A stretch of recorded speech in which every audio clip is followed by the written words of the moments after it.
The general slammed his fist on the table and shouted into the radio, "I don't care if they all die out there. Nobody crosses that line." 381 American soldiers were bleeding, surrounded, and screaming for help, and the man with the power to save them just ordered everyone to stand down. If this story makes your blood boil, subscribe to this channel right now and drop your city in the comments. I want to see how far this story travels. Now let's go back to where it all began. The radio crackled at 14:47 local time, and the voice on the other end was not asking for help anymore. It was begging. "This is SEAL Team Actual. We are surrounded on all sides. I repeat, all sides. We have 22 wounded, 3 critical. We are out of northern extraction options. Requesting immediate close air support. Please somebody respond."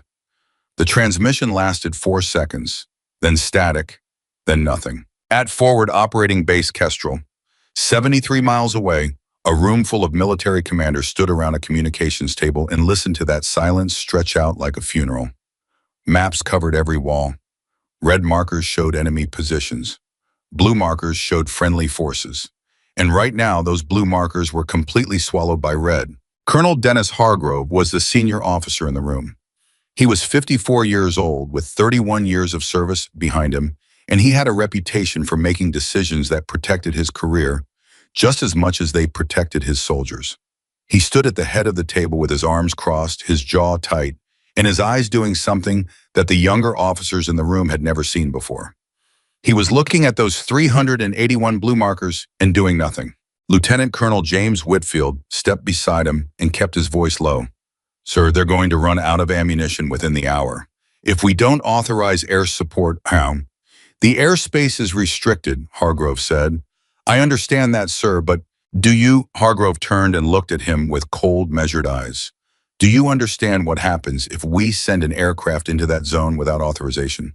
Do you understand the political situation with that border? One unauthorized crossing and we've got a regional incident that goes all the way to the White House." Whitfield stared at him. "Sir, we have 381 Americans who are going to die." Hargrove's voice dropped to something flat and quiet, the kind of voice that ends conversations. "Then they're going to die in the right airspace." The room went silent. Nobody moved. Nobody spoke. Because every person standing in that room knew in some deep and terrible place inside themselves that what they had just heard was wrong. Not procedurally wrong, not technically wrong, morally wrong. The kind of wrong that follows a man home at night and waits for him in the dark. But rank is a powerful thing, and fear is even more powerful. And right now, both of those things were holding every officer in that room completely still. Above the valley at 11,000 feet, one aircraft had been listening to everything. Captain Emily Carter banked the A-10 Thunderbolt gently to the left, keeping her orbit wide and slow, and she processed what she had just heard. Her hands were steady on the controls.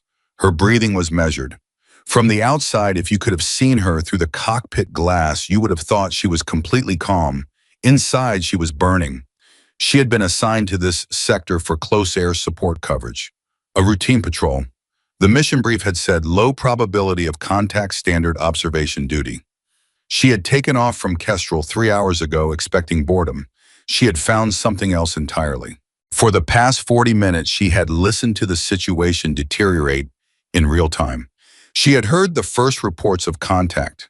She had heard the call for reinforcements. She had heard the reinforcements get turned back. She had heard the perimeter get smaller and smaller as the enemy closed in from 3 directions, then 4. She had heard the casualty counts go up. She had heard the ammunition counts go down. And she had heard Colonel Hargrove's voice 14 minutes ago, ordering all aircraft to maintain position outside the restricted zone. She keyed her radio. "Kestrel Command, this is Thunderbolt 7. I'm holding at Angels 11, Sector 4, requesting updated guidance on the ground situation." The response came from a communications officer, not from Hargrove. "Thunderbolt 7, you are to maintain current position and await further orders. Stand by. Stand by." Emily looked down through her targeting display at the valley below. She could see it, not with her naked eye. The terrain was too complex, the distances too great, but through the Maverick targeting pod, she could see the signature of the battlefield. She could see the heat signatures of the friendly forces clustered in the low ground, compressed into a tighter and tighter perimeter. She could see the movement on the ridgelines above them. She could count the positions. She had been counting them for 40 minutes. And she knew something that nobody at Forward Operating Base Kestrel could see from their maps and their radio reports. The enemy was not just surrounding the SEALs, they were hurting them. There was a pattern to the pressure. The way the northern route had been closed off first, then the eastern ridge, then the southern approach. The enemy fighters were not attacking randomly. They were systematically eliminating escape routes, pushing the SEALs deeper into the valley floor toward a kill zone that had been prepared in advance. This was not an ambush that happened by chance. This was a trap that had been set before the SEAL team ever arrived, which meant someone had known they were coming, which meant the intelligence that had sent these men into this valley was compromised. Emily sat with that realization for about 3 seconds. Then she pushed it aside because it was a problem for later. Right now, the only problem that mattered was the one she could actually do something about. She ran the numbers in her head again. Fuel state, approximately 64 minutes of station time remaining before bingo fuel. Ammunition full combat, load 8.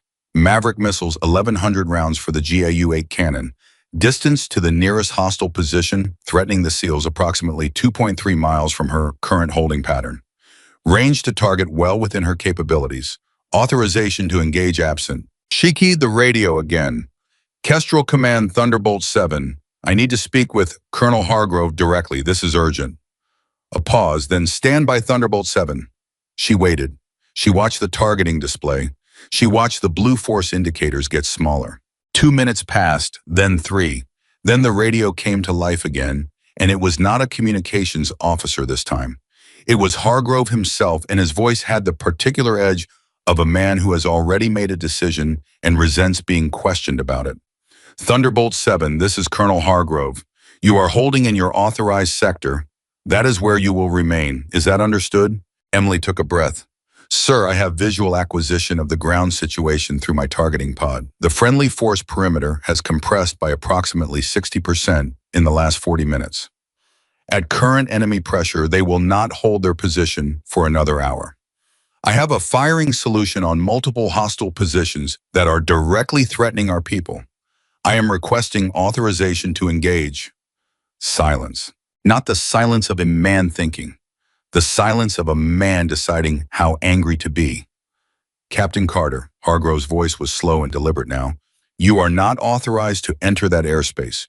You are not authorized to engage targets in that sector. You will maintain your current position or I will have you on the ground and facing court-martial before the sun goes down. Am I clear? Emily looked at the targeting display.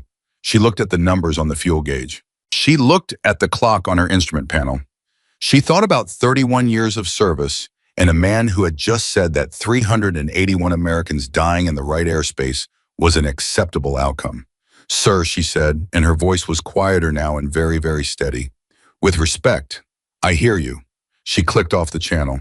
And then she did something that she had known somewhere in the back of her mind she was going to do from the moment she first heard that SEAL team's voice on the radio. She pushed the nose of the A-10 down, and the aircraft responded immediately, dropping from 11,000 feet, the engines spooling up with that distinctive low growl that ground troops on both sides of a firefight had learned to recognize over decades of warfare. The A-10 was not a subtle aircraft. It was not designed for subtlety. It was designed to be heard and seen and feared because that sound, that particular mechanical thunder, meant that someone on the ground was about to get a very bad day and someone else was about to get another chance to survive. Emily kept her descent controlled. She was not diving. She was not rushing. She was calculating every second, running the approach geometry in her head, thinking 3 moves ahead, the way she always did when things got serious. The radio exploded immediately. Thunderbolt 7, you are leaving your authorized sector. Return to holding pattern immediately. She did not respond. Thunderbolt 7, this is Kestrel Command. You are in violation of your operational orders. Turn to holding pattern. This is your final warning. She did not respond. Carter Hargrove's voice now cracking with something that might have been fury, or might have been panic, or might have been both. Carter, you pull that aircraft up right now, or I swear to God. She switched the radio to the ground force frequency. The SEAL team's voice came through immediately, ragged and urgent, and pushed to the edge of what a human voice can be pushed to. This is SEAL Team Actual, any station. Any station, we are in extremis. I say again, we are in extremis. We have critical casualties. We need immediate close air support. Please, someone. Emily keyed the transmit button. SEAL Team Actual, this is Thunderbolt 7. I'm inbound to your position. Give me your most urgent threat. A pause that lasted exactly 1 second. 1 second, and then the ground commander's voice came back, and it was different. Not calmer, not safer, but different in a specific way, the way a man's voice changes when he has been drowning and someone just threw him a rope. He still might not make it. But there is a rope now. There was nothing before. Now there is a rope. Thunderbolt 7, there's a machine gun position on the northern ridge. Grid November Kilo 447. They have us pinned, and they're keeping the medevac birds away. If you can take that out. Copy, stand by. Emily had already acquired the position on her targeting pod. She could see the muzzle flash patterns on the display, intermittent but consistent, marking the position clearly against the terrain. She built her firing solution in approximately 8 seconds, which was fast even by her standards. But the math was simple, and she had been staring at this valley for 40 minutes. She was already at the right altitude, the right angle, the right speed. She squeezed the trigger. The Maverick missile left the rail with a sound like the world being torn in half, and 3 seconds later, the northern ridge position ceased to be a problem. Thunderbolt 7 target is neutralized. How do you read? The SEAL commander's voice had a quality in it that was almost disbelief. Are you actually here? I'm here, Emily said. What's next? Eastern Ridge 2 positions, they're moving to cut off our last extraction corridor. Grid Echo Romeo 662 and Echo Romeo 669. They move any closer and we've got no way out. Give me 30 seconds. She banked hard right, pulling the aircraft through a turn that pressed her back into her seat, and she found the new angle, and she found the new solution, and she fired twice more. 2 flashes on the ridge, 2 positions neutralized. Thunderbolt 7, both targets down. You just opened the corridor. Back at forward operating base, Kestrel, the communications room had gone completely silent. Hargrove was standing at the center of it, with his face the color of old ash, watching the radar plot track Emily's aircraft as it moved through the restricted airspace.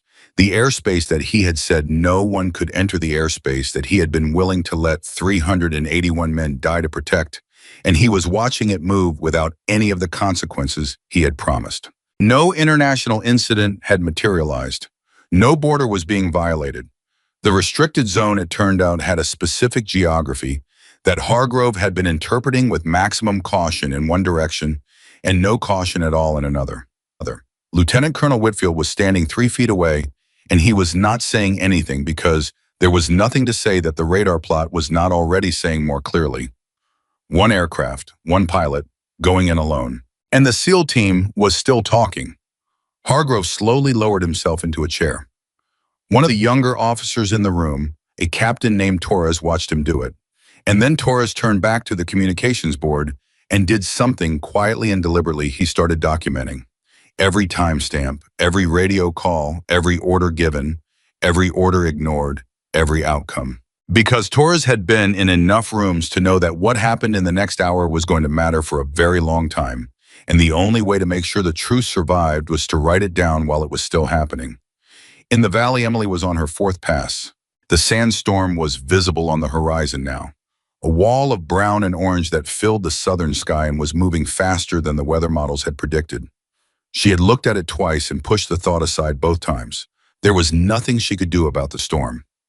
There was a great deal she could do about the enemy fighters on the western approach, who were trying to use a dry riverbed as a covered route to get within rocket-propelled grenade range of the SEAL perimeter. She found them. She was not gentle about it. Thunderbolt 7, the western approach is clear. How are you doing this? The SEAL commander's voice had shifted again, past relief, and into something that sounded almost like wonder. He was a man who had been in combat for a long time. He had seen a lot of things. He had apparently not seen this. Focus, Emily said. Not unkindly, just directly. You have a storm coming. Tell me about the extraction zone. Are your helicopters still able to move? 2 birds are holding 30 miles south. They're waiting on weather clearance and they were waiting on authorization. Tell them to move. I'll cover their approach. A pause. Thunderbolt 7 command has not authorized. I understand that, Emily said. Tell them to move anyway. Another pause, longer this time.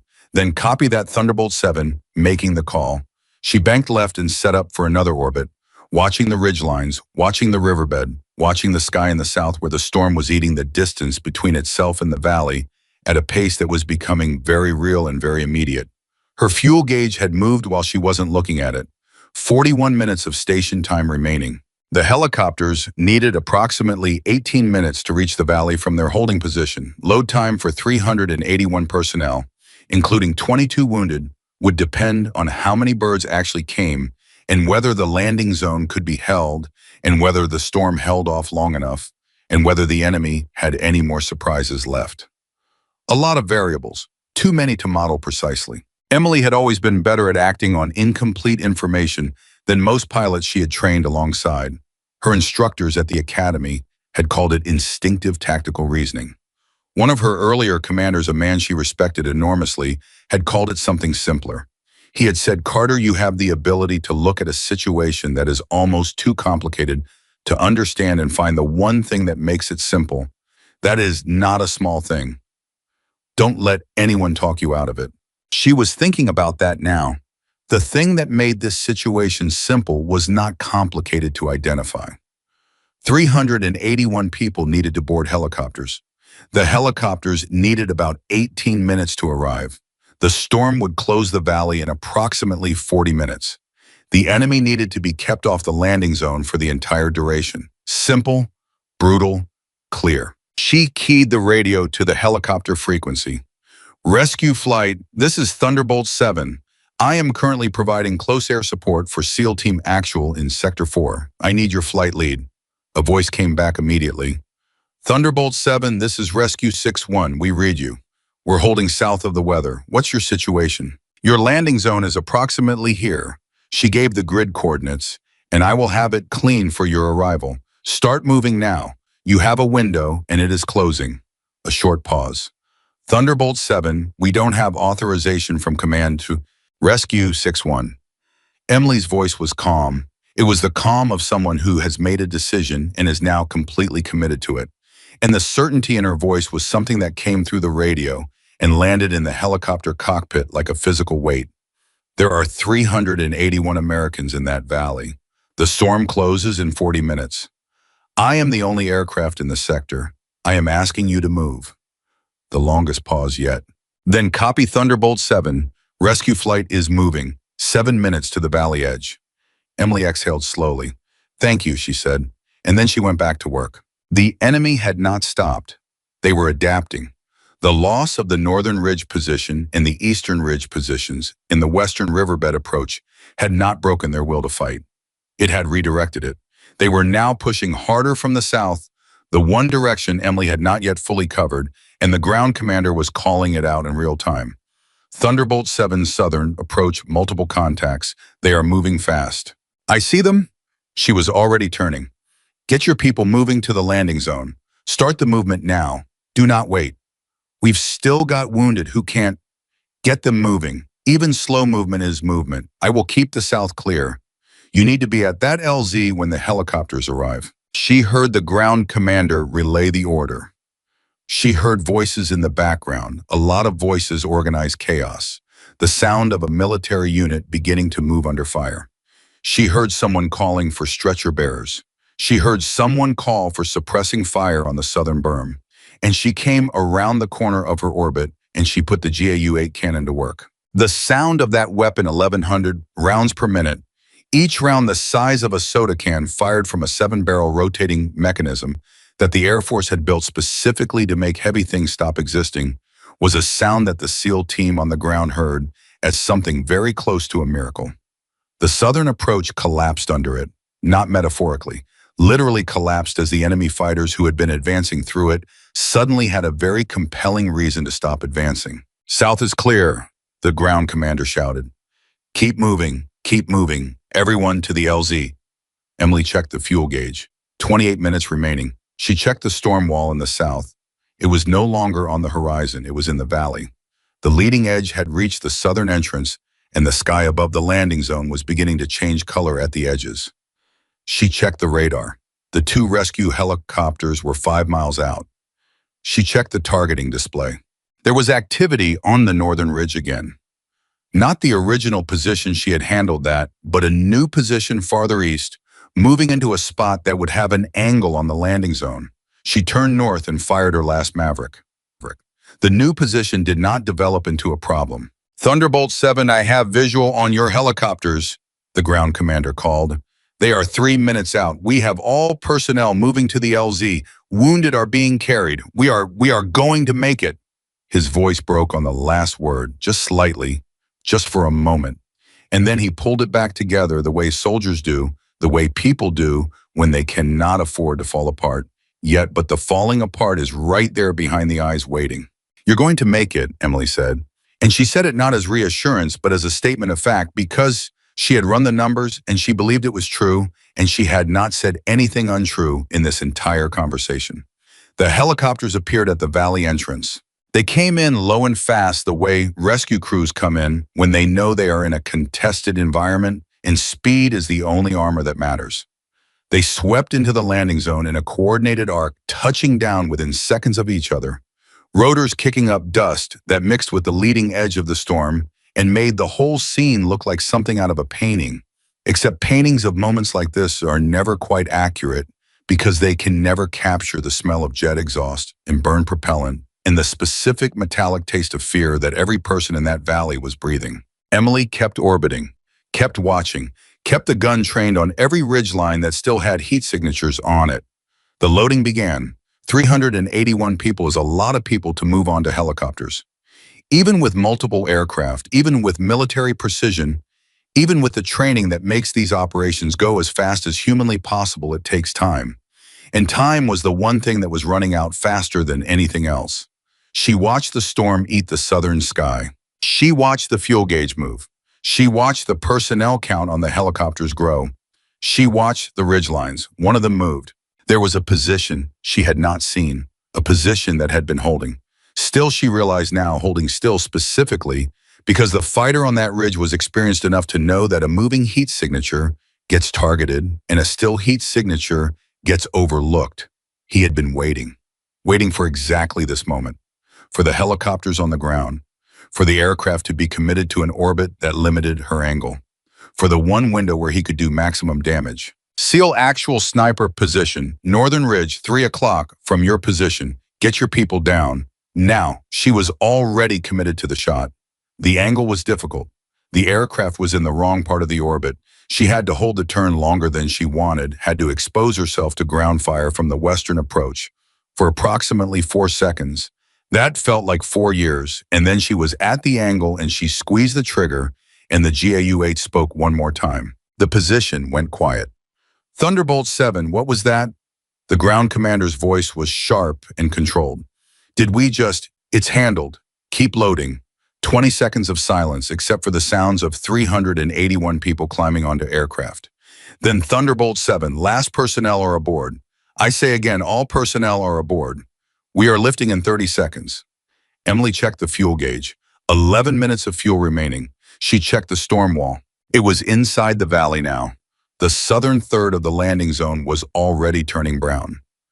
She watched the helicopters lift. She watched them climb. She watched them turn south and begin accelerating away from the valley and towards safety, carrying 381 people who had been 40 minutes ago preparing to die. She turned her aircraft north and east, away from the restricted zone, away from the valley toward the phobie and whatever waited for her there. The storm closed behind her like a door. She keyed the radio to command frequency. She had not spoken to them since she had clicked off Hargrove's channel and pushed the nose of the aircraft down. She had nothing to say to them then. She had things to say to them now. Kestrel Command, this is Thunderbolt 7. SEAL Team Actual has been fully extracted. All 381 personnel are aboard rescue flight. No personnel were left on the ground. I am Bingo Fuel and returning to base. Thunderbolt 7 out. She clicked off the channel. And in the silence of her cockpit, with the storm somewhere behind her and the empty sky ahead, and the fuel gauge counting down the last few minutes of flight time, Captain Emily Carter let out one long, slow breath. Her hands were still steady on the controls. They had been steady the entire time. She had never once in the 47 minutes she spent in that valley allowed her hands to shake. Because steady hands make accurate shots, and accurate shots save lives, and that was the job. That was all this had ever been about, the job. She could see the lights of Forward Operating Base Kestrel ahead. She began her descent, and she thought about what Hargrove had said to Whitfield, the line that had come through the communications net before he even knew she was listening, because she had been listening, because she had kept her radio on the command frequency for the first 12 minutes of the situation monitoring before anyone knew she had acquired the battlefield picture that she had. 381 Americans dying in the right airspace. She thought about that. She thought about the handwritten names on the crew manifest she had reviewed before takeoff that morning. The SEAL team roster standard, pre-mission intelligence briefing, names and call signs, and unit designations. She had not memorized them, but she had read them. 381 names, each one a person, each one someone's son or daughter, each one someone's parent, someone's spouse, someone's friend, dying in the right airspace. She lined up on the runway. She brought the aircraft down. The wheels touched, and the aircraft rolled, and the brakes caught, and she slowed to a stop. And when she opened the canopy, and the night air came in hot and dry, and carrying the far-off smell of the storm that was still consuming the valley miles behind her, she could already see the vehicles coming across the tarmac. Military police vehicles, and behind them another vehicle carrying Colonel Dennis Hargrove. His face, even from here, even in the darkness, was not the face of a man who was relieved that 381 soldiers had come home. It was the face of a man who was furious that they had. Emily looked at the vehicles coming toward her. She looked at Hargrove's face, and she thought worth it. She climbed down from the aircraft. She was steady on her feet. She walked forward to meet whatever was coming next. The military police vehicles stopped 12 feet from the nose of the aircraft. 4 doors open. 4 men got out. They were not running, but they were moving with the particular kind of urgency that men in uniform use when they want to look calm and feel anything but. Behind them, Hargrove's vehicle had not yet stopped rolling when the passenger door opened and the colonel stepped out, and the way he stepped out, 1 foot hitting the tarmac. Before the vehicle was fully stopped, his body already turned toward Emily, his face already set, told everyone watching that this conversation was not going to be quiet. Emily walked toward him at a steady pace, not slow, not fast, the walk of someone who has already decided what she is going to say and does not need extra time to prepare it. They met roughly halfway between her aircraft and his vehicle. Hargrove spoke first. "You are under military detention, Captain." His voice was not loud. It was the controlled, compressed rage of a man who has spent 31 years perfecting the art of being angry without raising his voice. "You will surrender your sidearm to the duty officer, and you will be escorted to the debriefing room where you will say nothing. Nothing until the JAG officer I have already called arrives. Do you understand me?" Emily looked at him for a moment. Just a moment. Long enough to take in the set of his jaw, the rigidity in his shoulders, the way his hands were slightly clenched at his sides. "Yes, sir," she said. "I understand you perfectly." Something flickered across Hargrove's face. He had been expecting argument. He had been expecting defiance or fear, or the kind of defensive scrambling that officers do when they know they are in serious trouble. He had not been expecting this quiet, this steadiness, this complete absence of apology. It confused him. And confusion in a man like Hargrove converted very quickly to something colder. "Get her to the debriefing room," he said to the MPs, and walked back to his vehicle without looking at Emily again. The lead MP, a young sergeant named Daniels, who looked like he had been awake for about 22 hours, fell into step beside Emily as she was walked across the tarmac. He did not grip her arm. He did not make any of the performative gestures of authority that some MPs used in situations like this. He just walked beside her, and after about 30 seconds of silence, he said something so quietly that she almost missed it under the sound of the aircraft engines still cooling down behind them. "My brother was in Ramadi, Captain, 2006. He got out because somebody flew a gun run they weren't supposed to fly." A pause. "I'm just saying." Emily did not respond. She could not respond, not to that, not right now, not without risking something breaking open inside her that she needed to keep closed until this was over. She just nodded once and kept walking. Inside the debriefing room, she sat down in the chair across from the empty table and waited. The clock on the wall read 17:23. She had landed 47 minutes after taking off into the restricted zone. She had been in the valley for 43 of those minutes. She had fired 6 Maverick missiles and approximately 800 rounds of cannon fire. She had not missed. She sat with those facts and let them settle. She was not proud of them, not exactly. Pride was not quite the right word for what she felt when she reviewed the sequence of events in her mind. The word was closer to certainty. She was certain she had made the right calls. She was certain that the math had worked.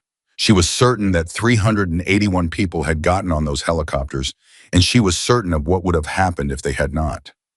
The door opened. Lieutenant Colonel Whitfield came in and closed the door behind him. He was not carrying paperwork. He was not accompanied by a JAG officer. He was alone, and his face had the expression of a man carrying something heavy that he has been carrying for a while. He sat down across from her. "How are you?" he asked. The question surprised her, not because it was asked badly, but because it was asked at all. She had been preparing for accusations for a formal preliminary inquiry for the legal architecture of a military discipline proceeding. She had not been preparing for someone to ask how she was.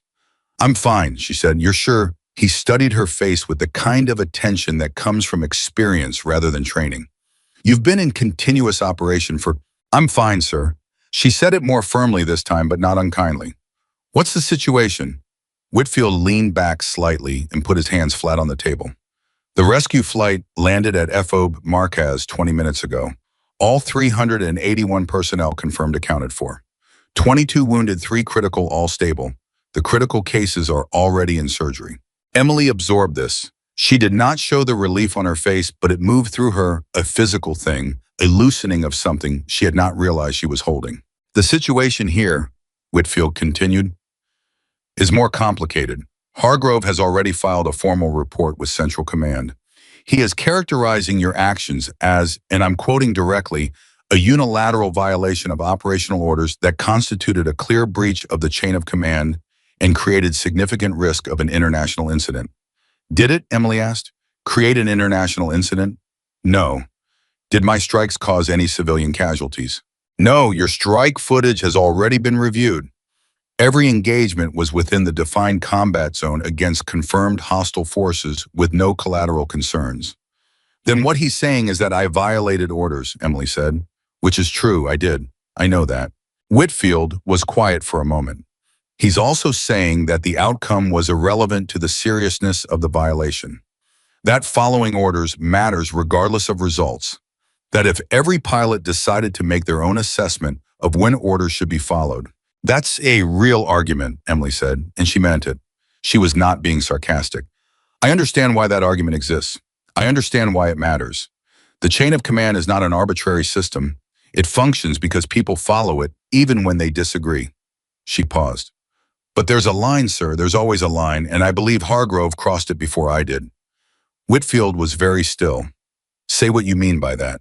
Emily leaned forward slightly. "He knew those men were going to die. He knew it with the same certainty I knew it. The difference is that he was willing to accept that outcome to avoid professional risk to himself. That's not a tactical decision, sir. That's not a command decision based on complex operational considerations. That is a man protecting himself at the cost of 381 lives. And I think you know that. I think everyone in that operations room tonight knows that." The silence in the room was specific, not empty, full of the things that Whitfield knew and was carefully considering whether to say out loud. "Finally, you understand that what you're describing, if it became part of the official record, would be a very serious allegation." "Yes, sir." "Against a very senior officer." "Yes, sir." "With significant political protection." "I understand that." Another silence. Whitfield looked at the table between them. Then he looked at her. "There was an officer in the operations room tonight, Captain Torres. He documented everything, every timestamp, every radio call, every order that was given and by whom." He paused. "He did that on his own initiative, before any of this became what it is now." Emily held his gaze. "Good. It may not be enough to protect you, Captain. The formal process—" "I'm not asking to be protected," Emily said, and she said it without drama, without the trembling self-righteousness that the line might have carried if someone else had delivered it. She said it matter-of-factly, the way she had said everything tonight, grounded and clear and completely without performance. I made a decision. I'll answer for it. What I'm asking is that the decision be evaluated honestly. All of it, including the decision that was made before mine. Whitfield stood up slowly. He moved to the door. He stopped with his hand on the handle and did not turn around immediately. The JAG officer will be here within the hour, he said. Don't say anything until he arrives. Understood. And Carter. Now he turned, and his face had changed slightly, shifted from the carefully neutral expression of a man managing a difficult professional situation into something more human, more direct. For what it's worth, every person in that operations room tonight, every single one of them watched what you did on the radar plot. Every strike, every pass, every decision. He paused. Nobody in that room said you were wrong, not one person. He opened the door and walked out. Emily sat alone with the clock on the wall and the particular silence of a room in which important things have just been spoken. 1747. She was very tired. She had not noticed until just now, until the adrenaline that had been running the operation, running her for the past several hours, had finally begun to recede. Her shoulders ached. Her eyes ached. Her hands, which had been perfectly steady for 43 minutes in the most dangerous airspace she had ever entered, were now resting on her thighs, and they felt very heavy.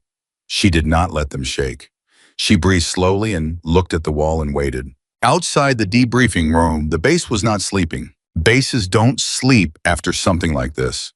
They hum and buzz and fill with the particular kind of frantic energy that military installations generate when something significant has happened and the information is still sorting itself out into official and unofficial channels. Rumors move faster than reports. Everybody knows something. Nobody knows everything. And the version of events that spreads through a base in the first 2 hours after an incident is rarely the accurate version. It is the emotional version. The version that people need to tell because it means something to them. Tonight, the version spreading through Phoebe Kestrel was essentially accurate. A female A-10 pilot had gone into the valley alone. She had saved all of them. She was now under detention. That sequence of events produced a very specific reaction in the people who heard it. And the reaction was not complicated. It was the reaction of people who understand what it means to go into a valley alone, what it costs, what it requires. People who have been in valleys of their own, maybe not literally, maybe not exactly, but in the essential shape of it, understand instinctively what it means to be the only person who moves when everyone else is standing still. In the maintenance bay, 2 crew chiefs who had serviced Emily's aircraft that morning were standing beside a workbench and not working. One of them, Master Sergeant named Powell, who had 30 years in and had serviced A-10s in 3 different theaters, was just staring at the floor with his arms crossed. She used almost the full combat load, said the other one, a staff sergeant named Kim, who had been doing the post-flight inspection. 6 Mavericks, almost 800 cannon rounds. She was working the entire time. Powell didn't say anything. They're going to court-martial her, Kim said. Powell looked up. They're going to treat. That was all he said. But the way he said it carried something, a weight, a history, the particular conviction of a man who has seen enough of the world to know how stories like this sometimes end, and has seen enough to know that they don't always end the way the people in the debriefing rooms intend. In the Tactical Operations Center, Captain Torres was sitting at his station with a printed copy of his documentation in front of him. He had made 3 copies. One was filed with the duty officer, one was in his personal files, one was folded in his breast pocket against his chest where he planned to keep it until he could confirm that the right people had the right record. He had not told anyone he was doing this. He had not asked for permission or guidance. He had just looked at the situation clearly, the way Emily had looked at the valley and identified the one thing that mattered most and done it. Across the room, a communications officer named Reyes was replaying the radio logs from the mission. Not because anyone had ordered her to, because she had been the one receiving those logs in real time, and she had said nothing, and she needed to understand something about herself, about why she had said nothing, about what had stopped her, about the space between hearing Colonel Hargrove say what he said and deciding whether to push back or stay quiet. She listened to Hargrove's voice on the recording. She listened to Emily's voice. She listened to the SEAL commander's voice, going from controlled to desperate to something else. Something she had heard in the moment but not fully registered. That specific quality of a man who has been given back something he had already accepted losing. She pulled off her headset and set it down on the desk, and she reached for a pen and a notepad. She was going to write something down too. Not because Torres had done it, she hadn't known Torres was documenting, but because the only way she knew how to handle the weight of what she had heard tonight was to put it into words. At 18:15, the JAG officer arrived at the debriefing room. His name was Major Richard Alcott, and he was 41 years old and had been doing military law for 16 years, which meant he had seen most of what there was to see in terms of the ways military discipline proceedings could go. He came in, set his briefcase on the table, opened it, and looked at Emily with the efficient appraisal of a professional who is rapidly assembling a picture. "Captain Carter," he said, "I've been briefed on the general outline. Before we proceed, I want to be clear about one thing. I am here to represent your legal interests, not the Air Force's institutional interests, not Colonel Hargrove's preferred narrative. Yours. Do you understand the distinction?" "Yes," Emily said. "Good. Now." He set a legal pad in front of him and uncapped a pen. "Tell me everything, from the beginning. Leave nothing out. And don't edit yourself. Don't decide in advance what matters and what doesn't. That's my job." Emily told him. She told him about the patrol assignment. She told him about monitoring the radio traffic. She told him about 40 minutes of watching the situation deteriorate while authorization was withheld. She told him about Hargrove's specific words, the words about dying in the right airspace, and she watched Alcott's hand pause on his notepad when she got to that part and then continue writing. She told him about switching channels, about the request to engage, about the denial, about the moment she pushed the nose down. She told him about every target, every engagement, every radio call with the SEAL commander. She told him about the fuel state when the last helicopter lifted, about the storm closing the valley, about turning north and east and coming home. When she finished, Alcott was quiet for a long time, reviewing his notes. "The phrase you attributed to Colonel Hargrove," he said finally, "that they would die in the right airspace. Who else heard that?" "Whitfield was present. The entire operations staff was present, and I was monitoring on the command frequency." "You were on the command frequency when he said that?" "Yes." "And you were not identified as being on that frequency at that time?" "No, I was in a passive monitoring configuration. No one knew I was listening." Alcott wrote something and underlined it twice. "That's important." "I know," Emily said. He looked up. "Captain, I want you to understand the position you're in. The Air Force takes violations of the chain of command seriously, even when the outcomes are good, maybe especially when the outcomes are good, because good outcomes can make violations look like vindication, and institutions don't like their authority structure being subject to individual vindication. There will be people who want to make an example of you regardless of what happened in that valley tonight." "I know that too," Emily said, "and you still made the choice you made." "I did." He studied her. "Why, It was a direct question, not a legal question, an honest one, the question of a man who was trying to understand, not evaluate." Emily thought about it for a moment, not because she didn't have an answer, but because she wanted to give him the honest answer and not the easy one. "Because I could see them," she said finally, "on the targeting pod, the heat signatures. I knew they were people. I knew they were alive right then, and that they might not be alive in an hour. And I had the aircraft. I had the ammunition. I had the training and the skill and the capability to change what was going to happen. And the only thing stopping me was an order from a man who was prioritizing his career over their lives." She paused. "I've thought about what it means to follow orders. I believe in the chain of command. I understand why it exists. But there's a version of following orders that becomes something else, that becomes using process as a shield against responsibility. And I couldn't make that work in my head. I couldn't make it make sense." Alcott was quiet again. Then, "That's going to be the core of the defense if this goes to court-martial, which it may. I want you prepared for that." "I'm prepared." "It's going to be difficult. Hargrove has allies. He has protection at levels above this base." "I know. It may cost you your career." "I know that too." He capped his pen, looked at her steadily. "You're very calm for someone in this situation." "I made the decision that let me be calm," Emily said. "If I had flown home and left them in the valley, I wouldn't be calm right now. I'd be carrying that for the rest of my life." She paused. This is better. Alcott closed his notepad. He was about to say something when his phone vibrated. He looked at it. Something crossed his face, not alarm, but a sharpening of attention, a sudden increase in focus. "Excuse me," he said, and stepped into the hall. He was gone for 4 minutes. Emily sat alone again. The clock said 18:41. She had been in this room for over an hour. She was very, very tired, but the tiredness had a clean quality. The tiredness of someone who has done something hard and done it completely, not the exhausted, hollow feeling of someone who has been grinding against something without resolution. Alcott came back in and sat down. His face had changed. "That was a contact at Central Command," he said. He was choosing his words carefully, and Emily could see him doing it, could see the legal mind sorting through exactly how much to say and in exactly what form. "Apparently, the commander of the SEAL unit that was extracted tonight filed an after-action report approximately 40 minutes ago. It named you specifically. It described in very specific terms the sequence of events from the ground perspective, and it contained a formal commendation request." He paused.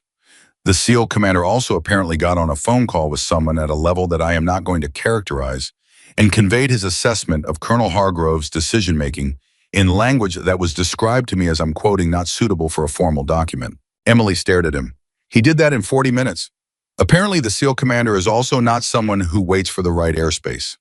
For the first time since she had landed, Emily came close to something that might have been a smile. She did not let it quite get there. This was not the moment for it, but it moved through her face and Alcott caught it. "This does not resolve your situation," he said quickly. "A commendation request and a court-martial charge can coexist. They can even be processed simultaneously, which is a particular kind of bureaucratic absurdity that the military has occasionally achieved. But it changes the picture." "It changes the picture," he agreed. "Yes." The picture it changed was not a small one. Because what a formal commendation from a SEAL unit does what a senior SEAL commander's direct personal contact with levels of authority above Colonel Hargrove does is introduce a competing narrative into the institutional machinery. And competing narratives have weight. They create friction. They slow things down. They force the people who were prepared to move quickly and quietly in one direction to stop and account for the noise coming from another. Hargrove filing his report in the first 90 minutes after the mission had been operating with the speed of a man who wanted to establish the official version before the unofficial version could catch up. He had been too slow, or rather, the SEAL commander had been faster. At 19:02, something happened that nobody at Phoebe Kestrel had anticipated. The rescue helicopters had landed at Phoebe Marcus, but 3 of the SEAL team's officers, their wounds treated and stabilized, had requested and received immediate transport back to Kestrel. They had given a specific reason for the request. They wanted to be present. They did not specify present for what. But the duty officer at Marcaz, who had also been following the radio logs from the mission, had a fairly clear understanding of what present meant and why it mattered, and he had approved the transport without waiting for authorization from Hargrove's chain of command, a decision that would later cause its own modest administrative problem, and that the duty officer would later describe as the easiest call he had ever made in his military career. The 3 officers arrived at Kestrel at 1934. Their names were Commander Garrett Walsh, Lieutenant Commander Paul Nakamura, and Lieutenant Marcus Webb. Walsh was the ground commander, the voice Emily had been talking to in the valley. He was 38 years old with a bandaged arm from a fragment wound he had taken approximately 90 minutes before Emily arrived in the valley, and he walked with the careful, controlled movement of a man whose body is telling him one thing and whose will is telling it another. They were escorted to the command building. They did not go to the debriefing room where Emily was waiting. They went to the office of the base commander, Brigadier General Sandra Okafor, who had been awakened from an off-base dinner engagement approximately 2 hours earlier, and had arrived at the base 20 minutes after Emily landed, and who had since been sitting in her office doing something that a brigadier general does not often get to do in real time, watching an entire situation unfold and making the deliberate choice not to intervene until she understood exactly what she was intervening in. She understood it now. She stood up when Walsh and Nakamura and Webb came in. Walsh did not salute immediately. He looked at her for a moment first. He was a man who had several hours ago been preparing to die. That does something to a person's relationship with formality. Then he saluted. General Okafor, he said, I appreciate you seeing us. Sit down, Commander, she said, and then all of you sit down. You've had a long day. Walsh sat. His arm was visibly causing him pain. He did not acknowledge it. General, I filed an after-action report and a commendation request from Marcos, but I wanted to be here personally to make sure you had the complete picture, not the signals picture, the ground picture. Tell me, Okafor said.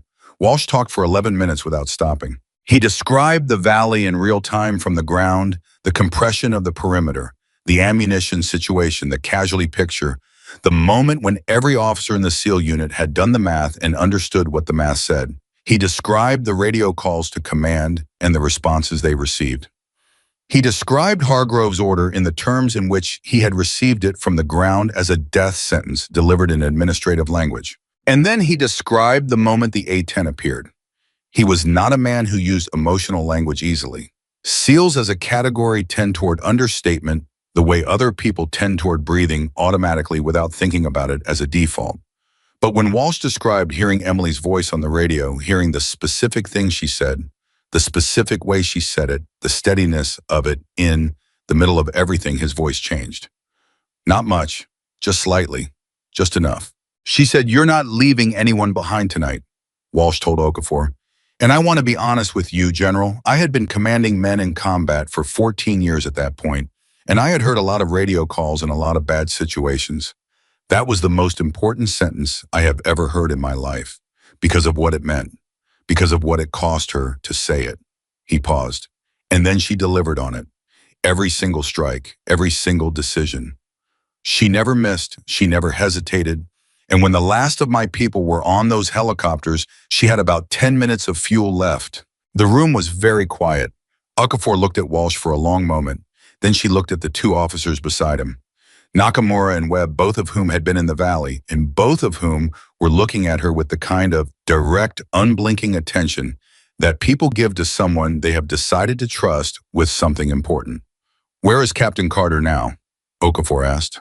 "Debriefing room C," said her aide, who had been standing quietly to one side of the room throughout this conversation.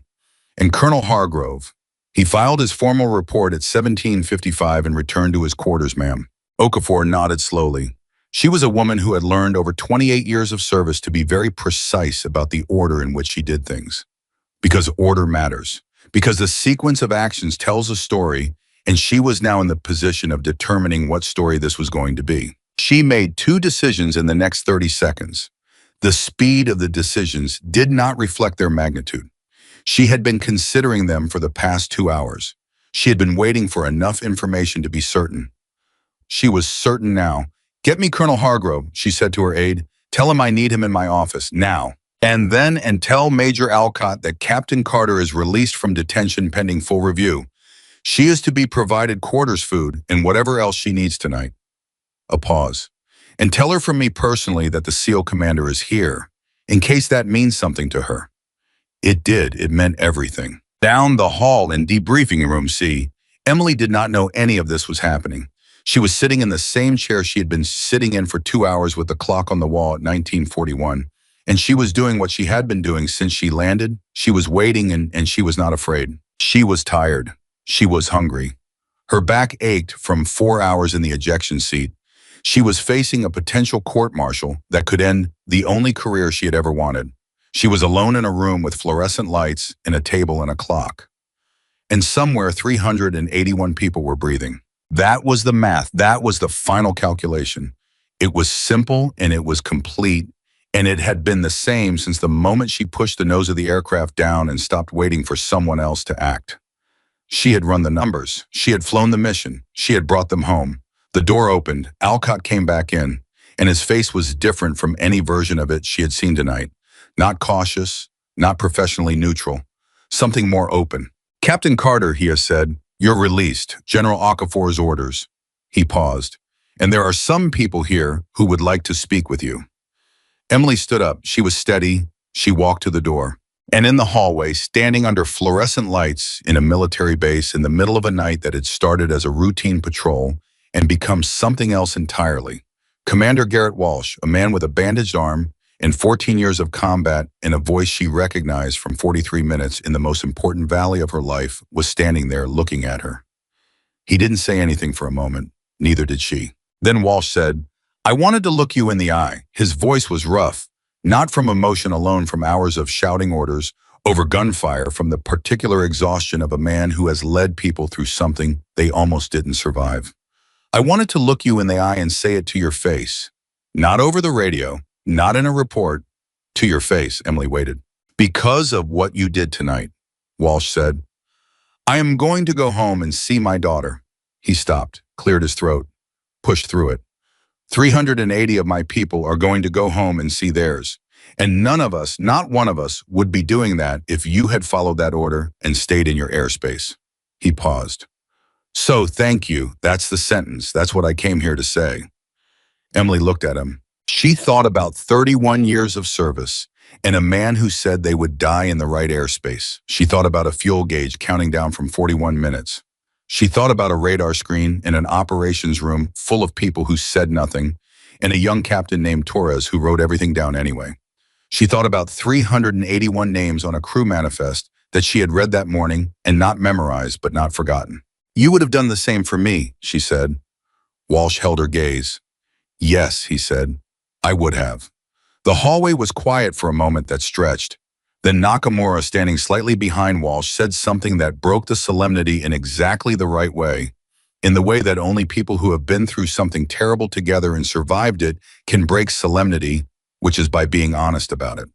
"For the record," Nakamura said, "when we heard that A-10 engine, Webb cried." Webb, who was 29 years old and had been in combat since he was 24, said, "I did not cry."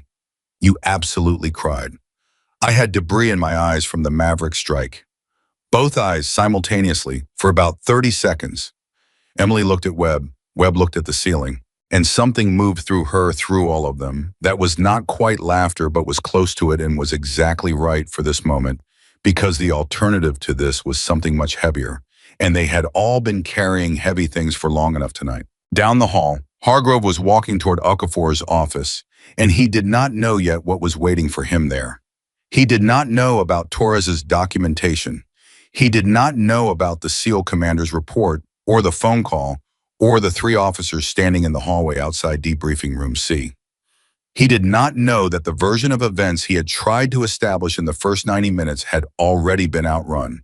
He would know very soon, but that was down the hall. Here in this hallway, Emily Carter stood with 3 men whose lives had cost her the career she might be about to lose, and she found that she could not make herself regret any part of the math. The hallway outside debriefing room C was still settling from the weight of what had just been said there, when 40 feet away and behind a closed door, a very different kind of conversation was beginning. Brigadier General Sandra Okafor had been in the United States Air Force for 28 years. She had served in 3 theaters. She had buried subordinates. She had promoted officers she believed in and documented officers she did not.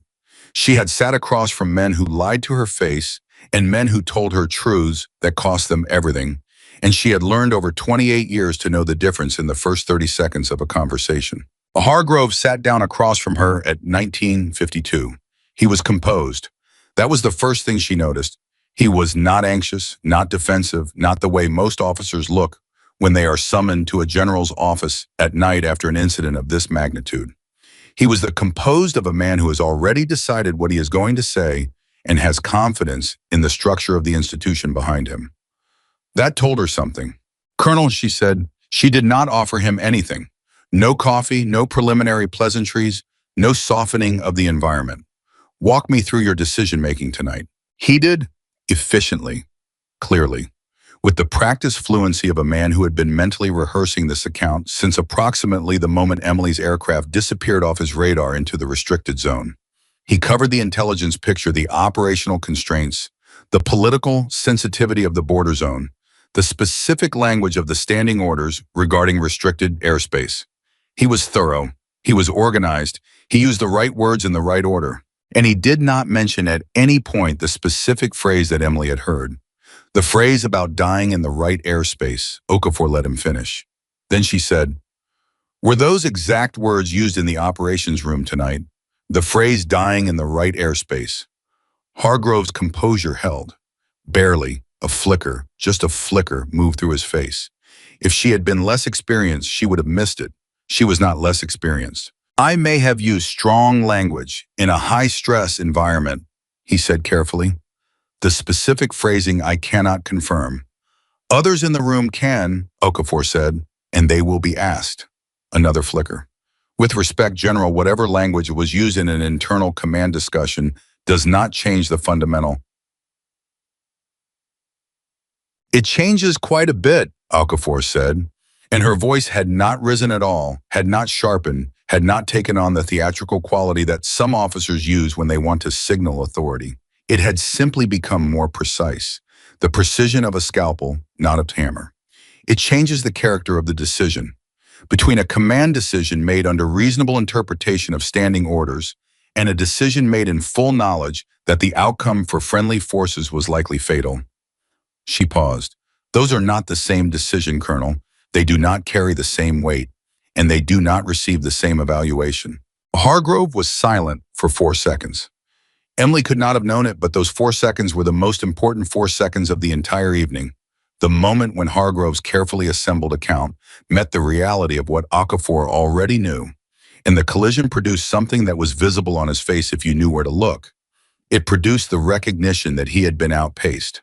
The standing orders regarding the restricted zone are unambiguous, he said. His voice had changed slightly, still controlled. But the fluency was gone, the rehearsed quality. What remained was something more effortful. Captain Carter violated those orders. The outcome does not. Captain Torres filed a complete documented record of this evening's radio communications at 1739, Okafor said. Every transmission, every response, time-stamped. She let that sit. I have read it. The silence in the room was very complete. Additionally, Okafor continued, Commander Walsh of the Extracted SEAL Unit filed a formal after-action report from FOB Marquez at 1906 and subsequently provided me with a direct verbal account approximately 40 minutes ago. She folded her hands on the desk. He was here in this building, Colonel, while you were in your quarters. Hargrove looked at her, and for the first time since he had sat down, the composure was not flickering, it was cracking. Not dramatically, not collapsing, but the lines of it were showing the way old paint shows lines before it begins to fall away. The process, he said slowly, the formal process for evaluating an order violation, will proceed, Okafor said, for Captain Carter, who violated a direct order. That is on the record, and it will be evaluated on the record. She paused. And separately, in a process that I am initiating tonight, the command decisions made prior to that violation will also be evaluated. Every decision, every order given, every outcome that order was designed to produce or allow to occur. She looked at him steadily. Do you understand what I'm telling you, Colonel? He understood. His career had been built on understanding things quickly, on reading rooms, reading people, reading political landscapes, and adjusting his position before the ground shifted under him. He had been good at it for 31 years. He was still good at it now. He read this room in approximately 6 seconds. And what he read was that the narrative he had spent the first 2 hours of this incident constructing had just been taken away from him. I'd like to speak with a JAG officer, he said. That's your right, Okafor said. One will be made available to you. She stood, which ended the meeting in the way that a general standing ends meetings. You are relieved of operational command pending the formal review. Major Whitfield will assume acting command of the operations center.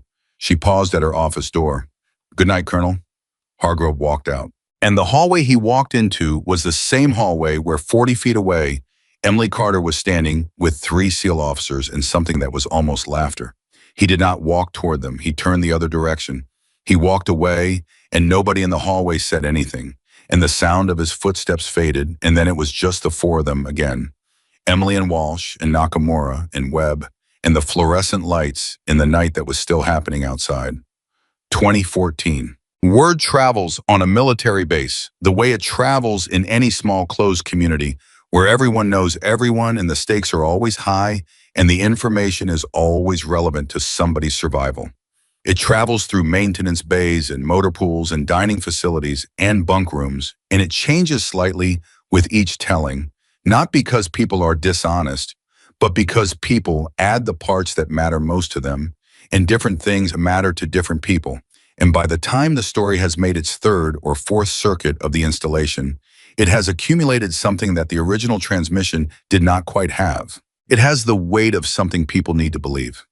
Tonight, the story spreading through Phoebe Kestrel had that weight completely. In the NCO club, which was technically closed at this hour, but which had approximately 14 people in it anyway, because military regulations about closing time are regularly reinterpreted by the people they apply to. Master Sergeant Powell was sitting at a corner table with Staff Sergeant Kim and 3 other maintenance crew members, and they were not talking about the aircraft. They were talking about the pilot. She was on the last crew manifest I pulled before she took off, Kim said. She was on her second coffee, which at this hour meant she had given up on sleep.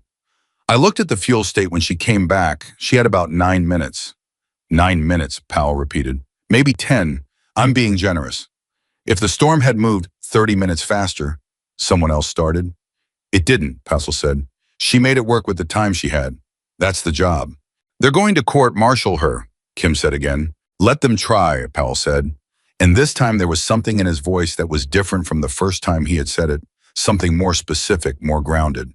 Because in the 2 hours since he had first said it, he had learned things about Torres's documentation, about the SEAL commander's report, about what Hargrove had said in the operations room.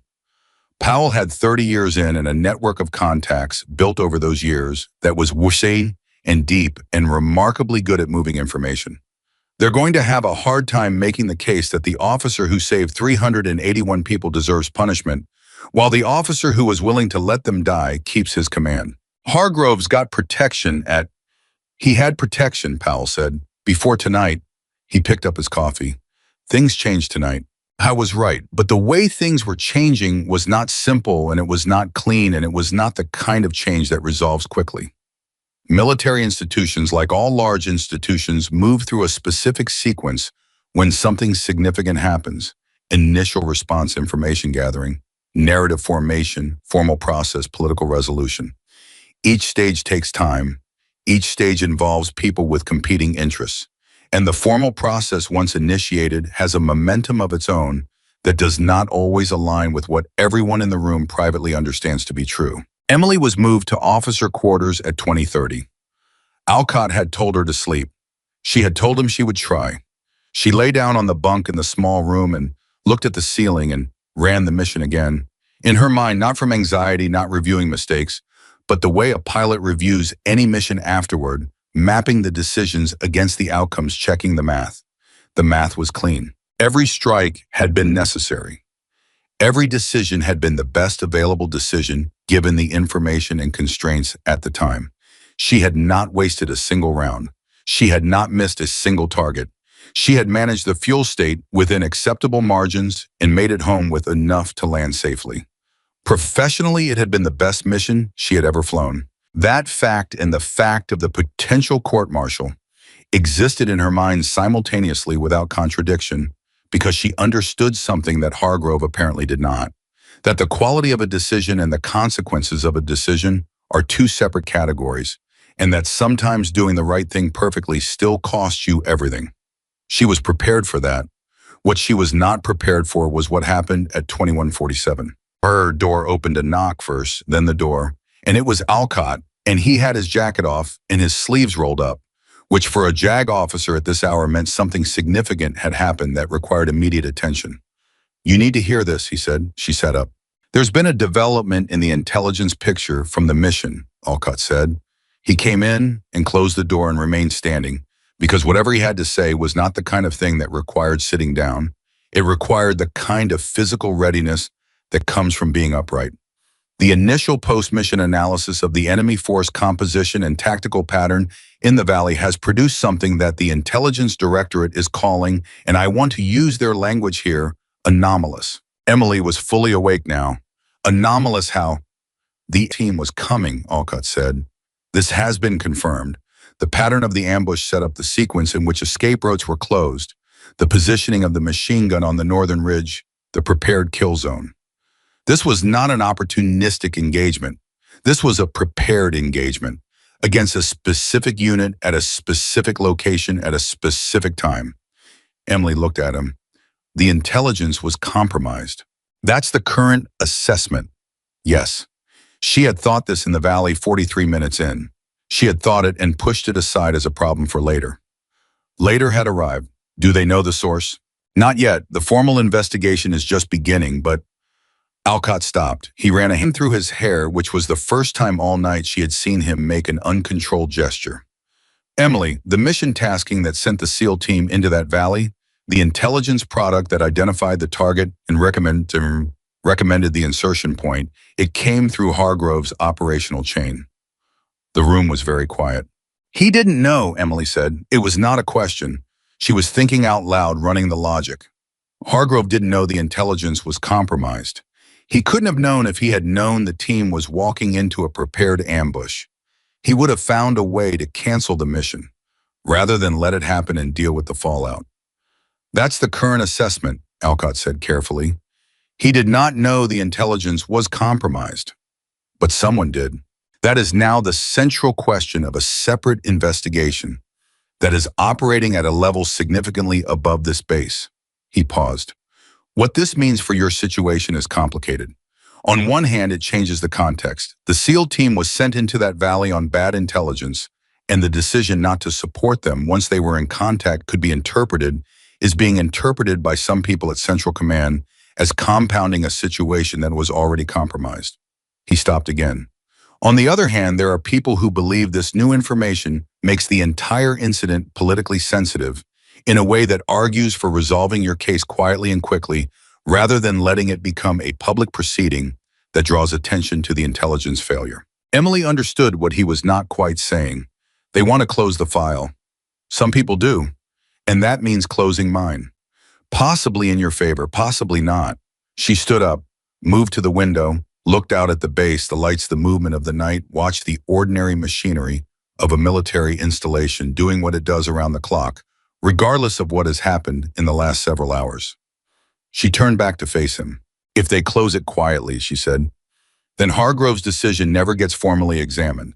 The phrase he used, dying in the right airspace, never becomes part of the official record. Torres's documentation gets filed and archived, and nobody outside this base ever reads it. That's the risk, Alcott said. And if they proceed formally, it becomes a public record. Everything becomes public. Your violation, Hargrove's decision-making, the intelligence failure, all of it. He paused. And you face a court-martial that even with the SEAL commander's testimony and Torres's documentation and every other piece of evidence on your side carries real risk. Because you did violate a direct order, that is not in dispute. The question is whether the order itself was lawful and whether a reasonable officer in your position was justified in disregarding it. Those are questions that a military court can answer in different ways depending on who is sitting on the panel and what precedents they choose to apply. Emily was quiet for the long time. Alcott let her be quiet. He was good at that, knowing when to give people the space the moment required. What do you want to do? He asked finally. She looked at him. I want the full process. I want the formal record. I want everything on the table, even knowing what that risks, especially knowing that. She said it without hesitation, without drama. The way she said everything, grounded, clear, completely committed. Because if we close it quietly the next time something like this happens, there's no record. The next pilot who hears what I heard, who looks at what I looked at, who has the same decision in front of them, they have nothing. No precedent. No record that shows this was considered and evaluated, and that there is a legitimate case to be made for doing what I did. She paused. I didn't fly that mission so I could protect myself afterward. I flew it because the right thing to do was clear and the alternative was unacceptable. That reasoning applies here too. The right thing is the public record. Alcott looked at her for a long moment. Then he did something she had not expected. He nodded slowly, specifically the nod of a man who has heard something he agrees with and is being honest about that agreement, even though his professional role requires a certain neutrality. All right, he said. I'll communicate that to the appropriate parties. He left. Emily sat back down on the bunk, 22 room. She had been awake for approximately 18 hours. She had flown 4 hours. She had spent 43 minutes in a combat environment running the most complex close air support mission of her career. She had been detained, interviewed, released, and was now facing the choice between quiet resolution in public proceeding, and she had chosen the harder one because it was the right one and she was apparently constitutionally incapable of choosing otherwise. She lay back on the bunk. And for the first time all night, she let herself think about home. She thought about Kansas, about the flat land and the big sky and the military aircraft that had flown over her childhood like promises. She thought about her father who had served 2 tours in Vietnam and never talked about them, and who had stood on the porch when she left for the academy and said only, "Don't come home unless you're proud of what you did out there." She thought about what she would tell him. Not about the mission, he would understand the mission without much explanation, but about the room and the table and the decision to go public. He would understand that too. I had never once in her entire life chosen the easier path over the honest one. She closed her eyes. She did not sleep immediately. The mind does not simply switch off after a day like this one, but the thoughts became slower, less urgent, more like the movement of something being processed rather than something demanding immediate response. And gradually, the machinery of her mind settled. She was asleep by 22:23. She did not know what was happening at 22:23 in the office of the base commander. She did not know that Okafor had been on secure communications with Central Command for the past 90 minutes. She did not know that those communications had included a 3-way conversation between Okafor, the SEAL team's parent command, and an office at the Joint Chiefs level, whose involvement signaled that the matter had achieved a status that FOB Kestrel's internal politics could no longer contain. She did not know that the intelligence failure angle, the compromised product that had sent 381 men into a prepared ambush, had elevated the entire incident from a local command discipline matter to something that required attention at a level that made Hargrove's protection network look like it was built from cardboard. She did not know any of this. She was asleep. At 23:15, Hargrove's JAG officer arrived at his quarters. They spoke for 37 minutes. At the end of that conversation, Hargrove made a decision of his own, a decision that was smaller and quieter than anything Emily had decided tonight, but that carried its own specific weight. He asked the JAG officer what the realistic outcome of a full formal investigation looked like, given everything that was now in the documentary record. The JAG officer was honest with him. This was either a courtesy or a professional obligation, possibly both. The conversation that followed was not recorded, but its conclusion was visible in what Hargrove did next, which was to draft a document at 23:52 that he would submit to Okafor's office at 07:00 the following morning. The document was not an admission. Military men of Hargrove's generation and rank do not write admissions.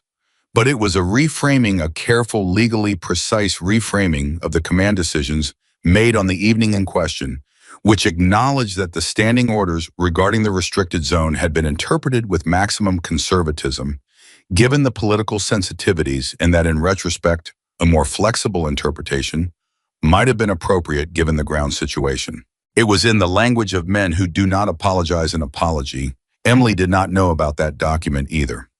What she knew when she woke up at 05:30, because her body had been waking itself up at 05:30 for 15 years, regardless of what had happened the previous day, was that she was still at FOB Kestrel, that the formal process had not yet produced any specific outcome, and that she needed to find coffee. She found it in the small officers' dining facility, which at 05:30 had 4 other occupants in the particular early morning quality of a place that is just beginning to function. She sat with her coffee and her thoughts and the knowledge that today was going to be complicated. At 06:15, Whitfield found her there. He sat down across from her without ceremony. He looked like he had not slept, or had slept badly, or had slept for 2 hours and then been woken by something that required his immediate attention. Probably all 3. "The investigation into the intelligence failure is expanding," he said. He was speaking quietly, even though they were the only 2 people in their section of the dining facility. "Old habit. As of this morning, it involves the Counterintelligence Directorate and at least 2 other agencies that I've been told about and am not going to name out loud." He paused. "This is going to be big. Bigger than the Valley. Bigger than the mission." "How does that affect my case?" Emily asked. "It complicates it in both directions." He wrapped his hands around his own coffee. "There are people at high levels who want your court-martial to proceed not because they think you were wrong, but because they need the chain of command question to be formally resolved in a way that sets clear precedent. The intelligence failure changes the political landscape, but it doesn't make the order violation question go away. I know.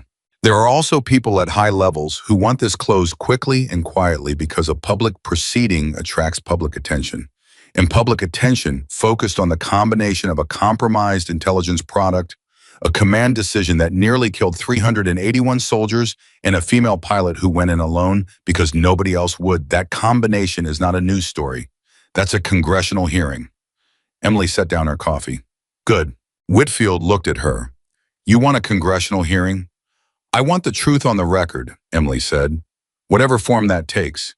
If the only way to make sure it stays on the record is a congressional hearing, then yes. Good. Whitfield studied her for a long moment, and then something happened on his face that she had not seen there before, not in the operations room last night, not in the debriefing room afterward, not at any point in the past 12 hours. He looked for just a moment like a man who has been waiting a long time for someone to say a specific thing and has just heard it. I was in the operations room last night, he said quietly. When Hargrove said what he said, I was standing 3 feet away from him. Emily did not move. I didn't push back, Whitfield said. I said my piece. I told him they were going to run out of ammunition. I told him the timeline, but when he shut me down, I stopped. I didn't push further. I didn't escalate past him. He stopped. He looked at his coffee, then back at her. I told myself it was because pushing further wouldn't have changed anything, that he had made his decision and going above his head in real time would just create more confusion in a high-stakes situation. He paused. That was a rationalization. Yes, Emily said, not unkindly, not as a judgment, just as an honest response to an honest statement. If you had flown home, he said, if you had stayed in the authorized airspace, those 381 people, I know, I would have had to live with that. All of us in that room would have. He was quiet for a moment. You gave us something by not doing that, by making the choice that none of us made. You gave us the fact that they came home. And I know that sounds like I'm making your sacrifice about what it gave to us, and I don't mean it that way. I mean, he searched for the word. I mean that what you did had more consequences than just the valley. It reached all the way back to that operations room, and it changed what happened there retroactively. It changed what we are, all of us, because of what you did afterward. Emily was quiet. I will testify, Whitfield said. At whatever proceeding is convened, I will put on the record everything I heard and everything I saw and everything I failed to do. And the reason I will do that is the same reason you flew that mission. He looked directly at her. Because the truth matters more than protecting yourself. Emily picked up her coffee again, took a sip, set it down. She was going to say something. She had a response forming, something real and direct and honest, when her phone vibrated on the table. She looked at it. A message from Alcott. Come to the conference room immediately. Something has happened. She looked at Whitfield. He had seen the message. He stood up. Go, he said. I'll be there. She moved. The conference room was not large. When she arrived at 0631, Alcott was already there, along with Torres, along with 2 officers she did not recognize who had the particular quality of people who had traveled far and recently. One of them introduced himself as Colonel Marcus Dean from the Office of the Inspector General. He had a folder open on the table. Captain Carter, Dean said. He had a precise, careful way of speaking that communicated a long history of delivering information that needed to be heard exactly as intended. At 23:52 last night, Colonel Hargrove submitted a document to General Okafor's office. I am not going to characterize it for you. I am going to let you read it yourself. He slid a printed copy across the table. Emily picked it up. She read it. She read it twice. It was not an admission. She had known it would not be. But within the careful legal language, within the passive constructions and the institutional hedging, the essential shape of the thing was visible. He had moved. Not far enough, not in the direction of full accountability. But he had moved, and in the world of men like Hargrove, movement was not nothing. She set it down. What does this mean for the formal process, she asked. Dean looked at her steadily. That is still being determined at levels above this installation. What I can tell you is that this document, combined with Torres's contemporaneous record, combined with Commander Walsh's after-action report, combined with the developing intelligence investigation, has produced a situation in which the formal evaluation of your conduct will not occur in isolation. He paused. Your actions will be evaluated in the full context of the evening. All of the decisions made that evening, in the correct sequence. Emily looked at Torres, who was sitting to one side with his hands folded, and the expression of a man who is profoundly relieved that what he did at 17:39, the previous evening, had turned out to matter. She looked at Alcott, who gave her a small nod. She looked back at Dean. "When does the formal process begin?" she asked. "It has already begun," Dean said, "for everyone involved." He closed the folder. "I would ask you to remain on base and available for the next 72 hours. There will be additional interviews, additional documentation requests." He stood. "I will say one thing off the record, Captain, before this becomes entirely formal." He paused. "In 30 years of this work, I have reviewed a great many situations where individuals made difficult decisions under pressure. I have reviewed the aftermath of those decisions from every angle, legal, tactical, ethical. And I have developed a fairly reliable sense of when someone acted from principle and when they acted from other motivations." He picked up his folder. "In this case, there is no ambiguity whatsoever about which category applies." He walked out. The room was quiet for a moment after he left.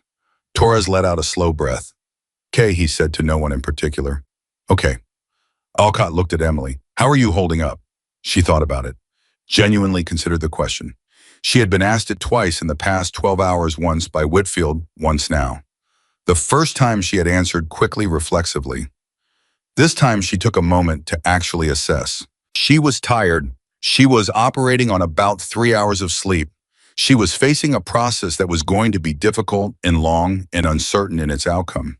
She was in a military institution that was doing what institutions do when challenged, moving slowly, protecting itself, sorting through competing pressures and competing truths toward whatever resolution produced the least damage to the largest number of important things. And somewhere 381 people were with their families. "I'm all right," she said. And this time she meant it not as a deflection, but as a genuine report on her actual condition. "I'm all right." She meant it because she had run the numbers and the numbers still worked. The math of the decision was still clean. The outcome was still real. The 381 were still home. Whatever happened next, that part was done. It could not be undone. And in the particular moral accounting that Emily Carter had been doing since she first pushed the nose of the A-10 into that valley, the irreversibility of the good thing was the foundation that everything else rested on. She stood up from the table. She was steady. She was ready for whatever the next 72 hours were going to bring. She had not come this far by looking away from hard things. She was not going to start now. The 72 hours that Colonel Dean had described did not feel like 72 hours. They felt like a single continuous thing, one long unbroken pressure applied from every direction. Simultaneously, the way weather applies pressure before a storm. Not violent, not dramatic in the way that the valley had been dramatic, but relentless in a way that was, in its own fashion, just as demanding. Emily stayed on base. She ran every morning at 05:36 miles on the perimeter road because her body needed it and because the specific rhythm of running, the physical simplicity of putting one foot in front of the other across concrete in the early morning, was the clearest thinking she had access to right now. On the first morning, she passed 2 maintenance crew members who stopped what they were doing and watched her go by without saying anything. On the second morning, there were 4 of them. On the third morning, there were 9, and one of them, Powell, the master sergeant, with 30 years in, who had said they would have a hard time making the case, raised his coffee cup as she passed. Just that, just a raised cup. She nodded and kept running. The interviews began on the first morning at 09:00 and did not follow any schedule she had been told in advance. Dean's team called her in when they were ready, which was sometimes twice in one day and sometimes not at all. And the questions they asked moved through the night of the mission with the methodical patience of people who were building something precise and did not intend to get any of it wrong. They asked her about the targeting, about the ammunition expenditure, about the fuel state at each decision point, about the specific radio transmissions and the specific responses, about the moment she switched channels and the moment she pushed the nose down, and every moment between those 2 things and the moment she landed. She answered everything, completely, without editing, without the strategic omissions that a person can be tempted toward when they know the answers are going to be evaluated by people with authority over their future. Alcott had told her before the first interview, "Tell the truth, all of it. The only version of this that works for you is the complete version." She had told him she understood. She did. She had understood it before he said it. The truth had been her only available strategy from the moment she pushed the nose down, because everything she had done was the kind of thing that either stands completely in the full light of honest examination or does not stand at all, and she had known that when she did it. On the afternoon of the second day, the interview shifted. Dean came in himself instead of sending one of his team. He sat down across from her and put a specific document on the table between them. Not the Hargrove document from the night of the mission, but something different. Something with a letterhead she recognized from the level of command it represented. "This is the preliminary finding of the intelligence investigation," he said. "I'm going to share relevant portions with you because they bear directly on the context of your decision-making." He read to her in precise, unadorned language. The intelligence product that had generated the SEAL team's mission had been compromised at the source. The specific insertion point recommended to the SEAL team, the valley, the approach route. The timing had been derived from a report that had been manipulated before it reached the operational planning level. The manipulation was not crude. It was sophisticated. It showed familiarity with how the intelligence product would be used and what parameters would trigger authorization for a mission of this type. Someone had known exactly how to make a trap look like a target. The investigation had not yet identified the source of the manipulation. That part was ongoing, involving agencies and authorities well above Phoebe Kestrel and well above anything that would be resolved in 72 hours. But the fact of the manipulation, the fact that the mission itself had been compromised before the first soldiers set foot in the valley, was confirmed. Emily absorbed this. She had known it in the valley. She had thought it, identified it, filed it away as a problem for later. Later had been arriving in stages ever since, and now here it was, confirmed, documented, the terrible logic of it complete. 381 men were sent into a prepared ambush, she said. Not as a question, as a statement of the thing that had to be said out loud.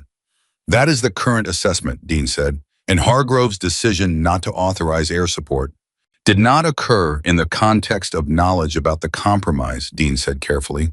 As far as the investigation can determine, Colonel Hargrove had no knowledge that the intelligence product was manipulated.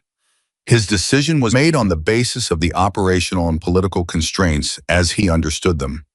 "Which makes the decision worse in some ways," Emily said. "Not better." Dean looked at her. "Explain." "He didn't know they were in a trap. He didn't know they'd been set up. He thought it was a regular combat situation where a team was in contact and requesting support. And he still said no." She paused. "At least if he had known it was a trap, there might have been a strategic argument for the decision. Some calculus about not revealing intelligence awareness, some operational reason. But he didn't know any of that. He just decided that the political risk of the restricted zone mattered more than 381 people in contact." Dean was quiet for a moment. "That assessment will be part of the formal record." "Good," Emily said. He closed the folder.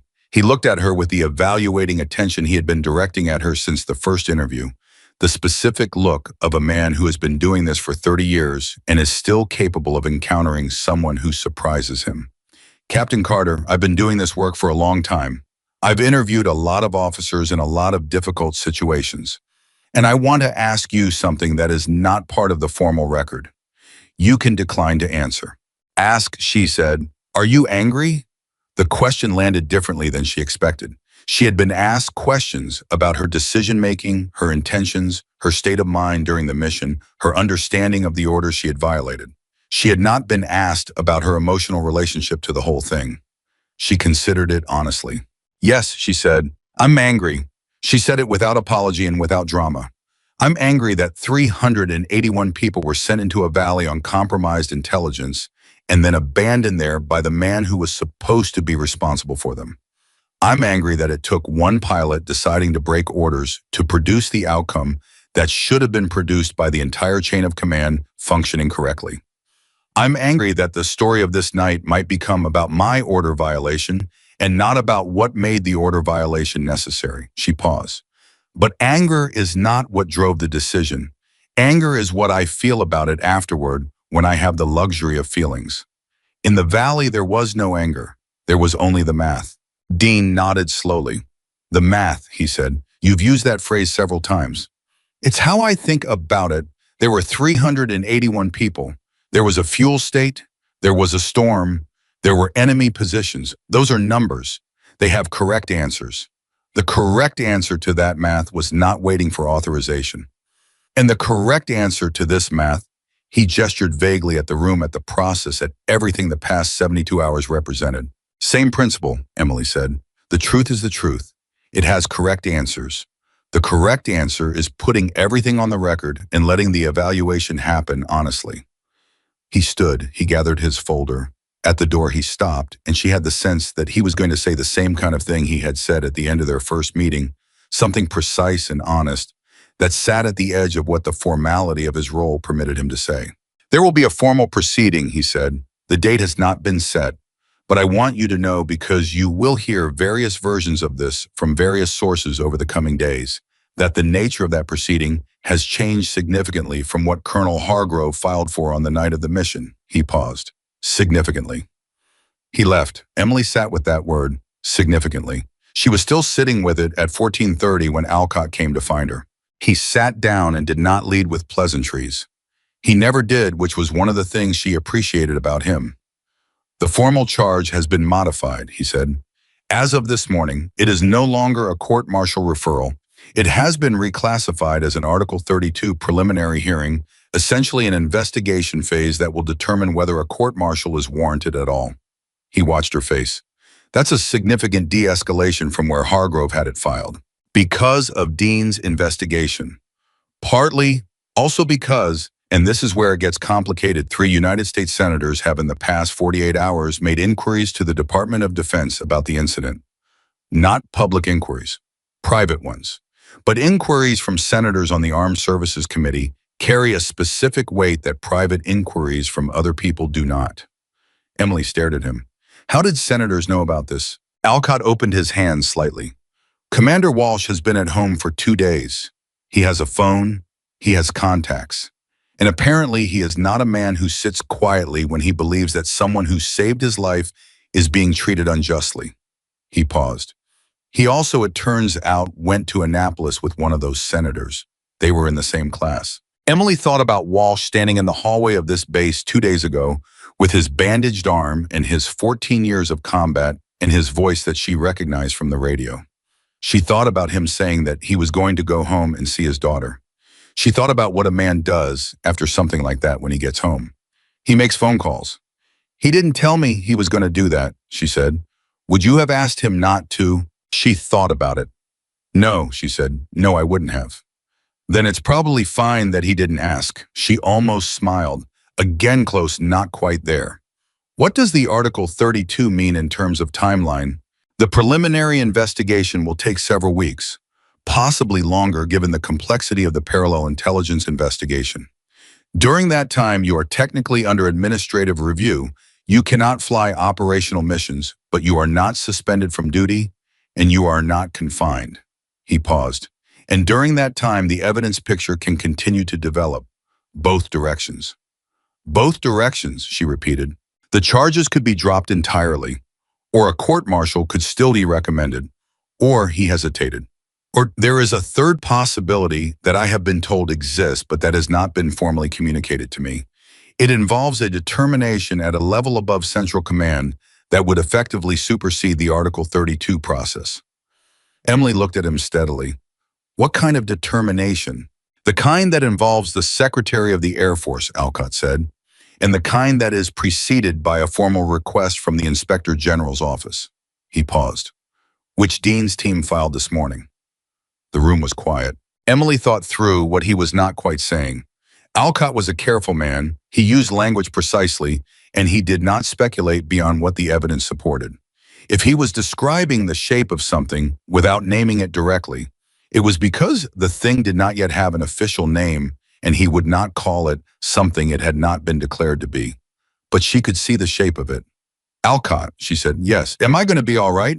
He looked at her for a moment. Then I believe so. Yes. That's the first time you've said that directly. Because it's the first time I've had enough information to say it honestly. He closed his notebook. I don't know the timeline. I don't know the exact form, but the direction of this process has moved consistently in one direction since the night of the mission, and the people who wanted it to move differently have progressively less leverage with each passing day. He paused. You are going to be all right. She nodded. She did not perform relief. She felt it a loosening of something that had been held tightly for days, but she kept it internal, the way she kept most things internal. And after a moment, she asked the question that was more immediately present in her mind than her own fate. Hargrove, she said, what happens to him? Alcott's expression shifted slightly. The formal proceedings related to his command decisions are separate from yours. I am not his attorney, and I am not in a position to discuss the specifics. He paused. What I can say is that the document he filed at A-10 on the morning after the mission has been incorporated into the investigation record. And that document, in combination with the contemporaneous record Torres maintained in combination with the intelligence investigation findings, in combination with Walsh's testimony, presents a picture that the formal process will have to address. Another pause. He will not keep the command. She had known that. She had known it since Okafor's meeting the night of the mission, but hearing it stated at the fact plainly by someone in a position to know produced something in her that was not satisfaction, not triumph, something more complicated. She had not done any of this to end Hargrove's career. She had not been thinking about him at all when she pushed the nose of the aircraft down. She had been thinking about 381 names on a crew manifest, and the fact that her decision had produced this consequence for him, this consequence that he had by any honest evaluation produced for himself through his own choices, did not feel like victory. It felt like the weight of things being what they are, like the specific gravity of consequences finding the places they belong. There's something else, Alcott said. She looked at him. He reached into his folder and produced a single sheet of paper. He set it on the table and slid it toward her. This arrived through official channels this morning. It was addressed to me for transmission to you. She picked it up. It was typed on official letterhead. She read the header and stopped. Read it again. The letterhead was from the Office of the SEAL Team's Parent Command. Below the header, the text was brief, precise military. Brief, the kind of language that says the maximum in the minimum number of words. It was a formal commendation, not the commendation requests that Walsh had filed from Marquez. That had been the initial request, the opening move. This was the formal document reviewed, approved, signed it at the appropriate level, entered into the official record.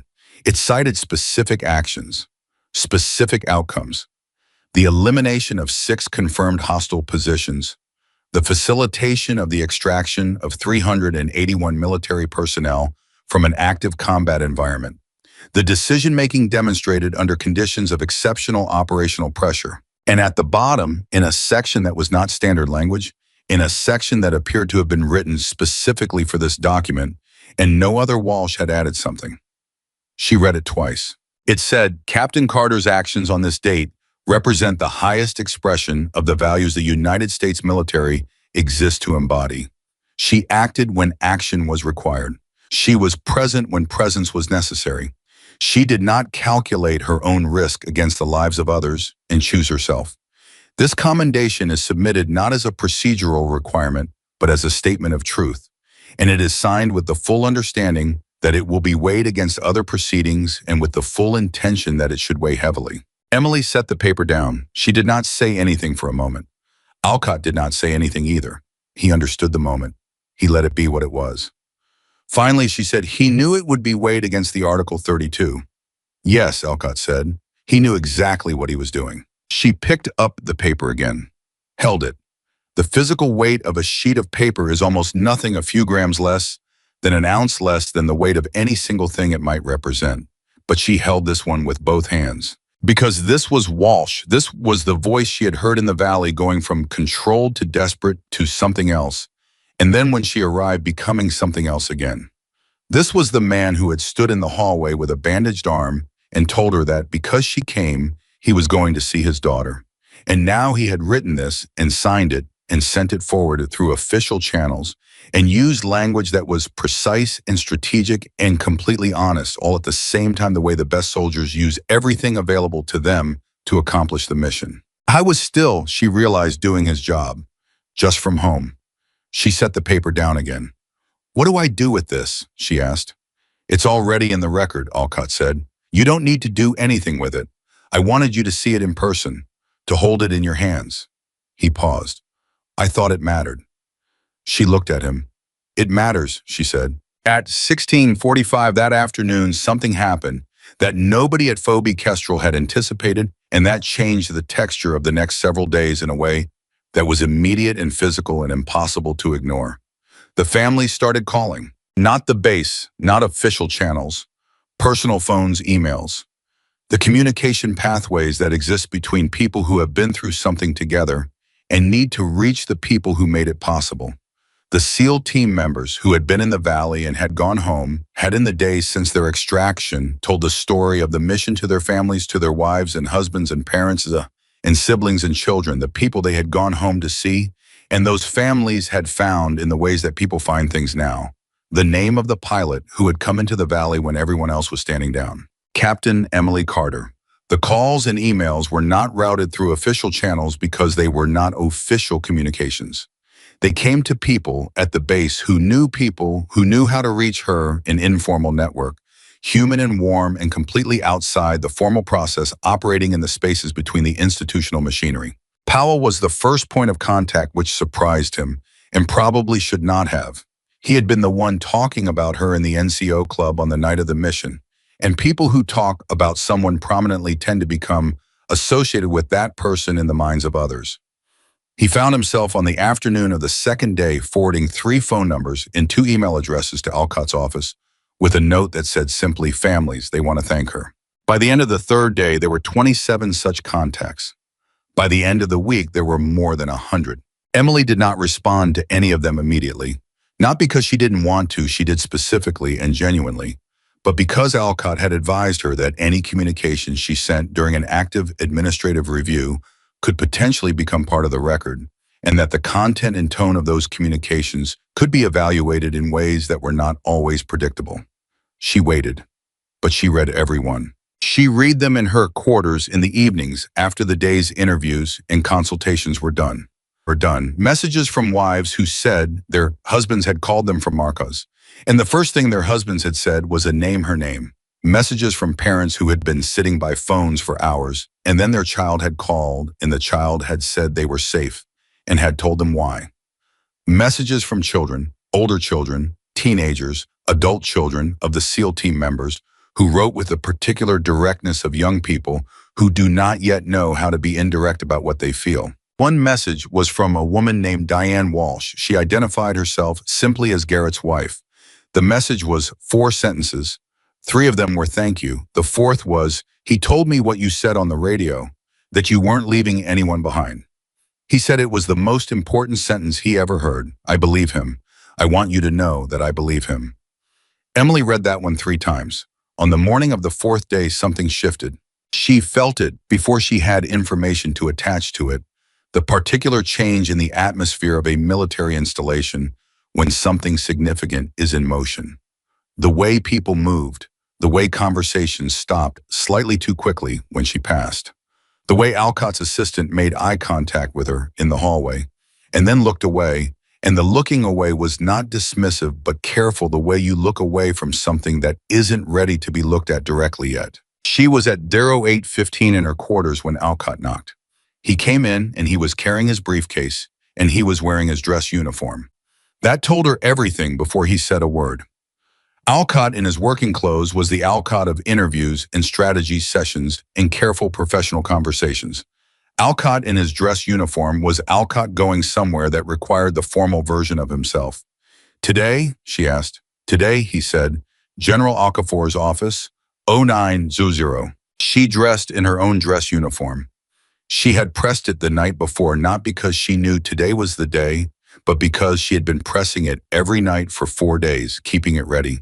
Because she was a pilot, and pilots keep their aircraft ready and themselves ready in everything in their sphere of responsibility. Ready, because readiness is not something you turn on when you need it. It's something you maintain so that when you need it, it's already there. They walked to the command building at 0845. The hallway outside Okafor's office had more people in it than Emily had expected. Not a crowd, this was a military installation, not a courthouse, and the formalities of the proceedings had been contained within the institutional structure throughout. But there were people. Torres was there in his dress uniform, with the expression of a man who has been waiting for this and is relieved it has arrived. Whitfield was there.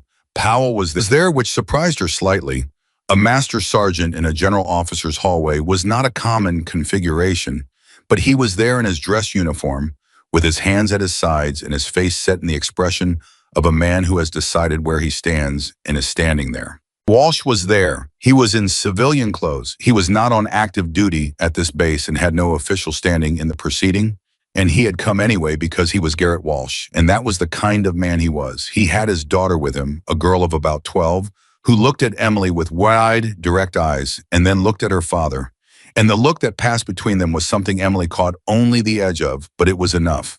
She understood what that edge contained. She nodded at Walsh. He nodded back. The nod of two people who have said what needed to be said and do not need to say it again. At 0900, she went in. Okafor's office. The general behind her desk, Dean to one side. A second officer Emily did not know, who was introduced as Brigadier General Patricia Holmes from the office of the Secretary of the Air Force. Alcott to Emily's left. Okafor spoke first. Captain Carter, the preliminary investigation conducted by Colonel Dean's team has been reviewed at the appropriate levels, including by the office of the Secretary of the Air Force. She spoke in the measured formal cadence of someone delivering a prepared statement, but her eyes were direct and present and human throughout. The investigation has produced findings relevant to both the specific conduct at issue and the broader command context in which that conduct occurred. Emily stood at attention. She did not move. The investigation has found that Captain Emily Carter did violate the standing operational order regarding the restricted airspace zone on the evening in question, Okafor said. This finding is on the record and is not disputed. A pause. The investigation has also found that the order in question was issued and maintained in a context that the commanding officer, Colonel Hargrove, knew or reasonably should have known would result in the death of a significant portion or the entirety of the friendly forces under effective operational dependency on his command. The investigation has further found that the specific language used by Colonel Hargrove in the operations room on the evening in question, documented contemporaneously by Captain Torres and corroborated by multiple witnesses, indicates a decision-making framework that placed institutional risk management above the immediate preservation of life in a manner inconsistent with the obligations of command. The room was very quiet. In light of these findings, Okafor continued, and in light of the formal recommendation of the Inspector General's office, and in light of the commendations submitted by the relevant SEAL Command, and in light of the review conducted by the Office of the Secretary of the Air Force, the following determinations have been made. Emily breathed. The Article 32 preliminary investigation is closed. No court-martial is warranted. The conduct of Captain Emily Carter on the evening in question is determined to have fallen within the scope of moral necessity under conditions of extreme operational duress, and the violation of standing orders is determined to have been justified by the totality of the command circumstances. Okafor paused. The record will reflect the violation. The record will also reflect the determination. Emily heard this. She heard every word of it. She processed it with the same precision she brought to processing anything important, completely without rushing, holding the full meaning of it. The violation was on the record. The justification was on the record. Both things, together. The truth complete in the place where truth is supposed to live. Additionally, Okafor said Captain Carter is hereby formally recognized for conspicuous gallantry in the face of extraordinary circumstances, with the specific commendation to be processed through the appropriate channels. She paused. And Colonel Dennis Hargrove has been formally relieved of command, effective immediately pending the outcome of a separate formal proceeding regarding his command decisions on the evening in question. That proceeding is ongoing. Holmes spoke for the first time. She was a compact, precise woman with iron gray hair and the voice of someone who has been in enough rooms to know exactly how much space her voice needs to fill. Captain Carter, Do you have anything to say for the record? Emily thought for a moment. She thought about what she wanted the record to contain, not about herself, but about the thing that had happened in that valley and the thing that had happened in the days since. Yes, ma'am, she said. For the record, the decision I made was not made because I believed I was above the chain of command. It was made because I believed the chain of command had failed at the specific point where it mattered most. And I want the record to show that I would not have been in a position to make that decision. If Captain Torres had not documented what he documented, if Lieutenant Colonel Whitfield had not been honest about what he witnessed, and if Commander Walsh and his team had not trusted a voice on the radio enough to keep moving when there was nothing left to move toward.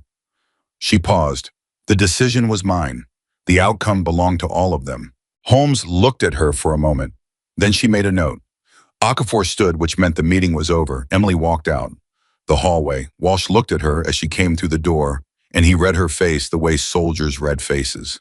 Fast, accurate, parsing the information in the set of the jaw and the steadiness of the eyes and the particular way a person carries themselves when they have just come through something difficult and are still standing. He read it correctly in about 2 seconds.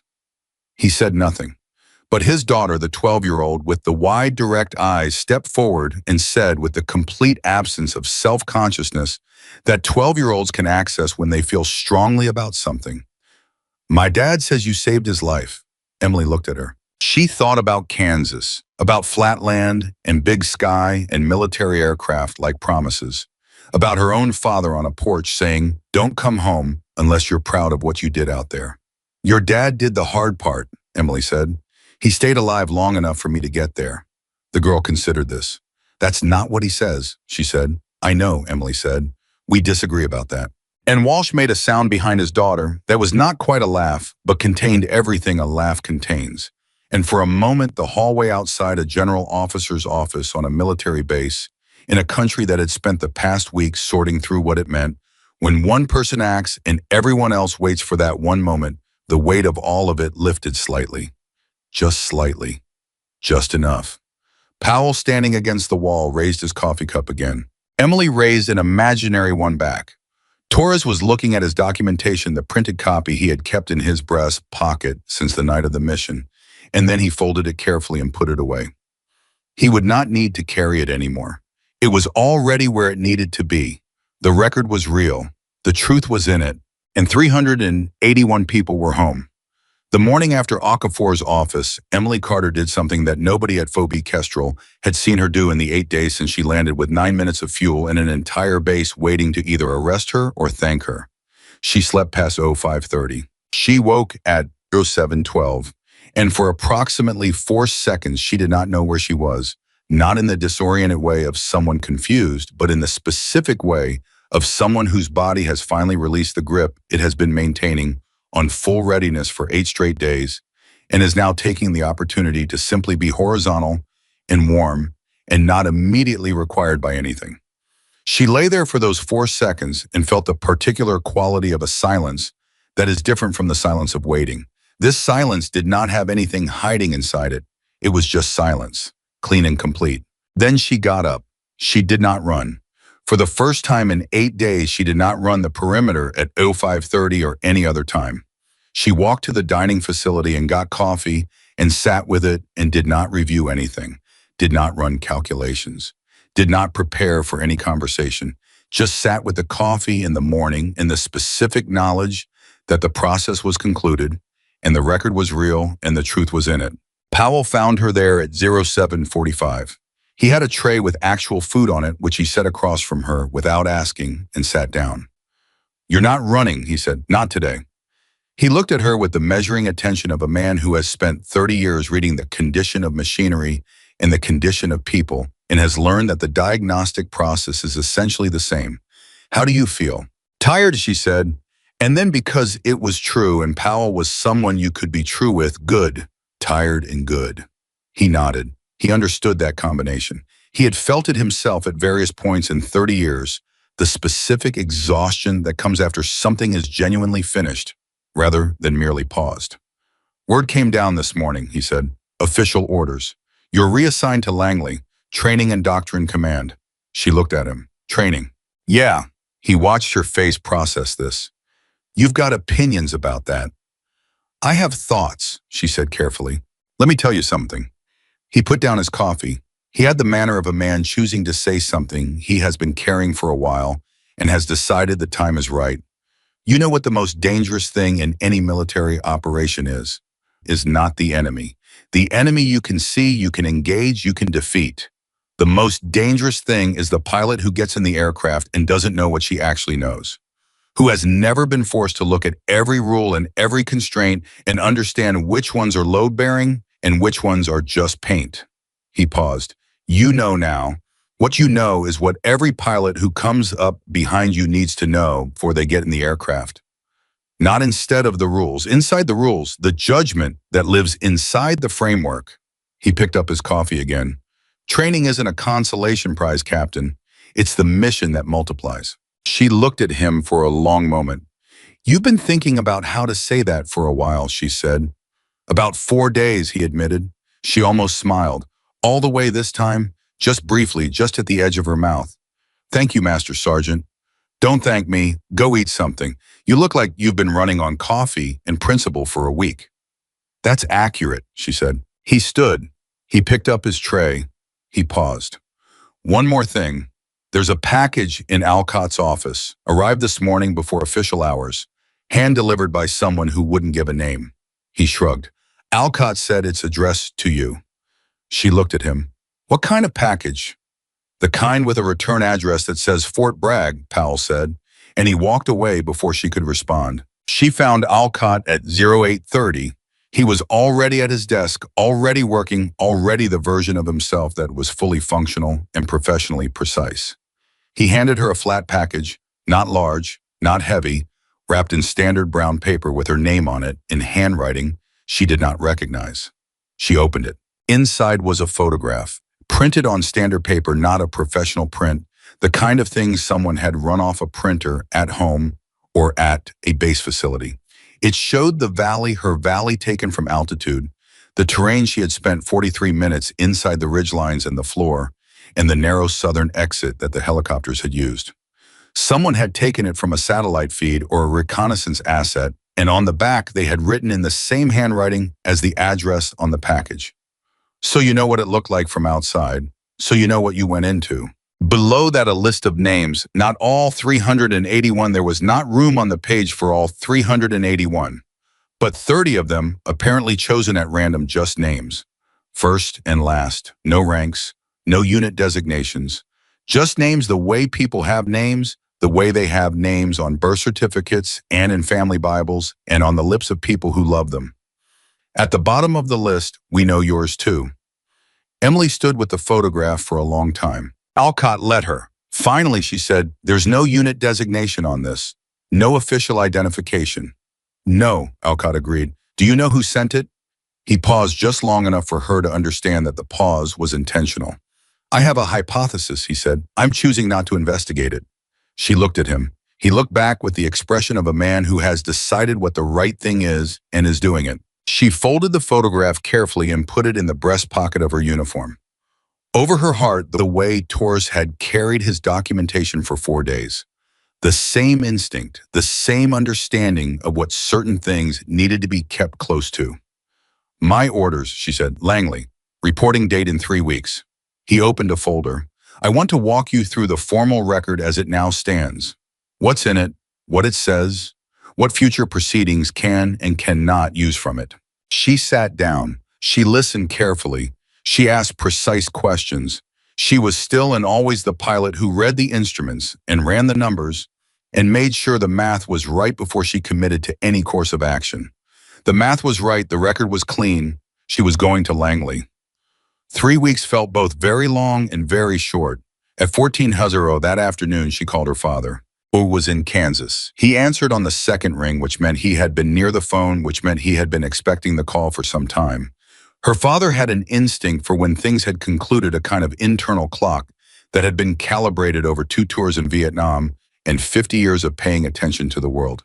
He said, Dad. A pause that contained the entirety of the past 8 days, acknowledged and set aside simultaneously in the way that a father and daughter who understand each other can do in a single pause. You good? He asked. I'm good. The process. Done Langley, training command. I was quiet for a moment. She knew what he was calculating, not whether Langley was the right outcome for her, not whether the assignment was worthy of what she had done. He was calculating something more personal than that. He was calculating whether she was whole, whether what she had gone through had cost something that would not come back. "Are you proud of what you did out there?" he said. It was the question he had asked her at the porch when she left for the academy. The same words, not rhetorical, not ceremonial. A real question, the realest question he knew how to ask because in his experience, it was the only one that actually mattered. "Yes," she said, "I am." Another pause. "Then come home when you can," he said. "Your mother's been making that casserole you like every Friday since you deployed. She's running out of people to feed it to." Emily laughed. An actual laugh, full and genuine, the first one in 8 days that did not have anything complicated underneath it. "Tell her to make it Friday. I'll be there." "She'll make it Friday regardless," her father said. "That's not news. The news is that you'll be there to eat it." She hung up. She sat with the phone in her hand and the warm residue of the laugh still in her chest, and she thought this. This is what it was for. Not in an abstract sense, not in the sense of political or institutional vindication, in the most specific, immediate sense. This specific laugh, this specific Friday, her mother's casserole and her father's questions, and the ordinary, irreplaceable texture of being home. This is what 381 people got to go back to. Multiplied by 381. The math again. Always the math. At 16:30, she got a call from a number she did not recognize. She answered because she had been answering everything this week, every number, every call, every person who needed to reach her through whatever channel was available. The voice on the other end was a woman. She sounded like she was about 60, maybe 65, with a Texas accent that had been softened by years but not eliminated.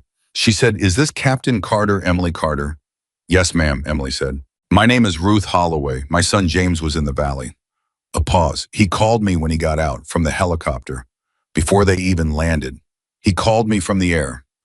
Another pause, and in this one, Emily could hear the specific quality of a person holding something large inside their chest.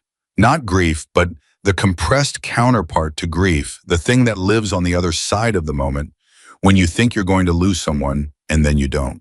He could barely talk. He said, "Mama, a lady in an airplane came and she saved us." That's exactly what he said. A lady in an airplane. He's 26 years old and he said it like a little boy. The woman stopped, gathered herself. I needed to call and say that. I needed you to know that I know your name, that I'm going to say it for the rest of my life. I'm going to say it to my grandchildren.